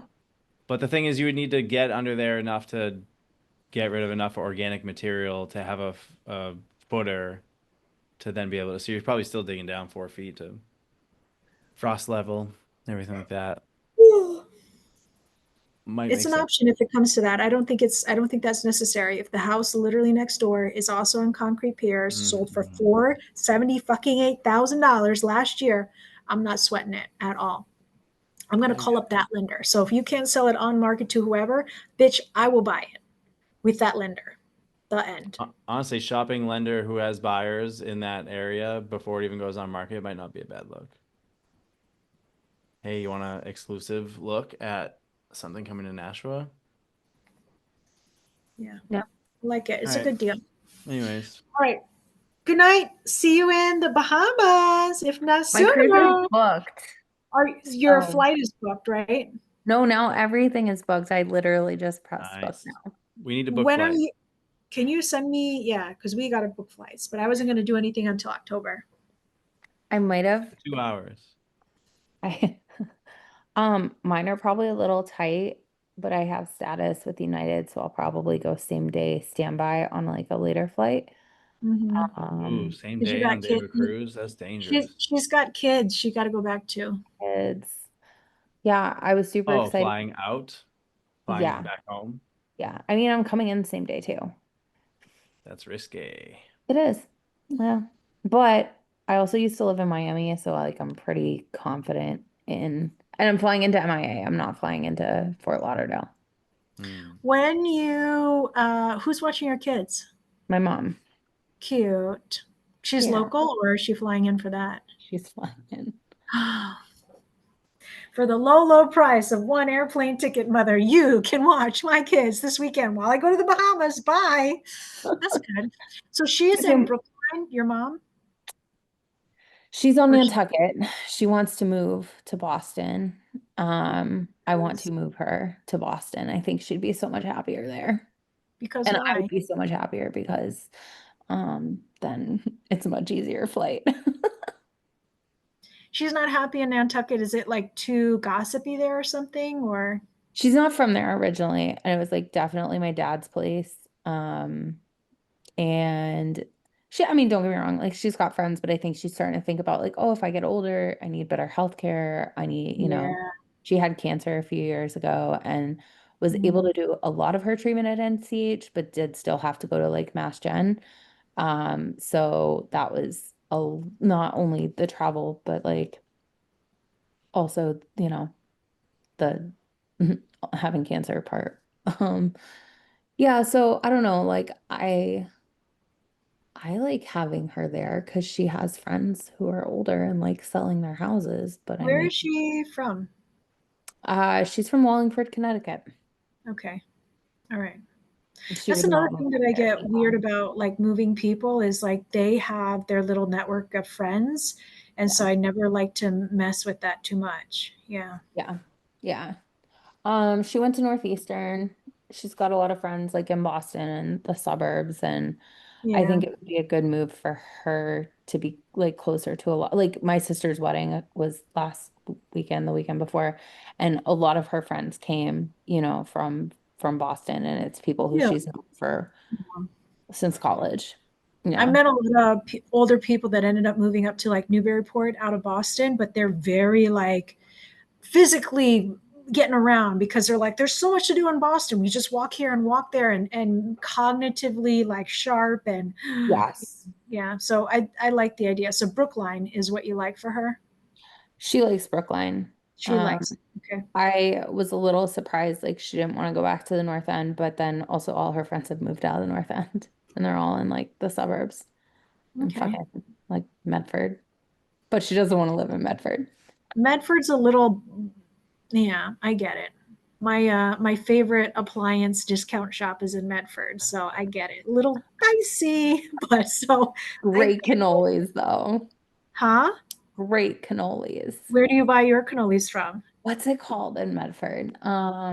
Oh, Medford. Okay, okay. I No, just I took mean, I don't like if I'm there, I'll Medford. go to this place, but I can't remember. Was it Regina's maybe? I don't remember. Regina. I think Regina's is one of the good ones. I don't know shit about Boston, but Pam does, and she always goes to this place called Bova's. So the other day, Mark came back from he did Golden Ticket in Phoenix, and so I picked him up, and I was like, "Let's go to Bova's real fast because it's 8 o'clock, and everybody kind of left the city already, and this is like the easiest way. So let's do this." Yeah, Yeah. they're open Boba's is good. 24/7, so that's also why. What's that? They're open 24/7 and on the holidays. I swear to God. So Christmas and New Year, they're insane. They're insane. But anytime you drive around the North End, like there's a line for every bakery out there anyway. So who really does have the best? I mean, it's creamy, what's to complain about? Sugar and cream and custard. Yeah. Sign me up. Anyway. Cool. I'm excited you're coming to the Bahamas. I'm also excited to go.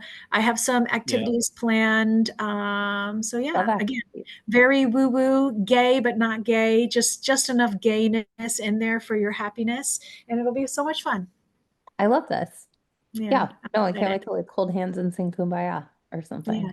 One of my favorite do it. things is meeting people in person and just knowing how tall they are, where you're like, oh my God, you're so much tall. Oh my God, you're so much shorter. Yeah. Yeah. Have you guys not met in person? Mm-mm. No. How tall are you, Jace? How tall do you think I am, Suzanne? 5'10", 5'9"? Good guess. 5'8". Nice. 5'4", 5'3". Yeah. I was gonna say you're not 5'4". There's no way that much personality comes out of somebody who's over 5'4". Yeah. Little Napoleon. Yes, yes, yes, yeah.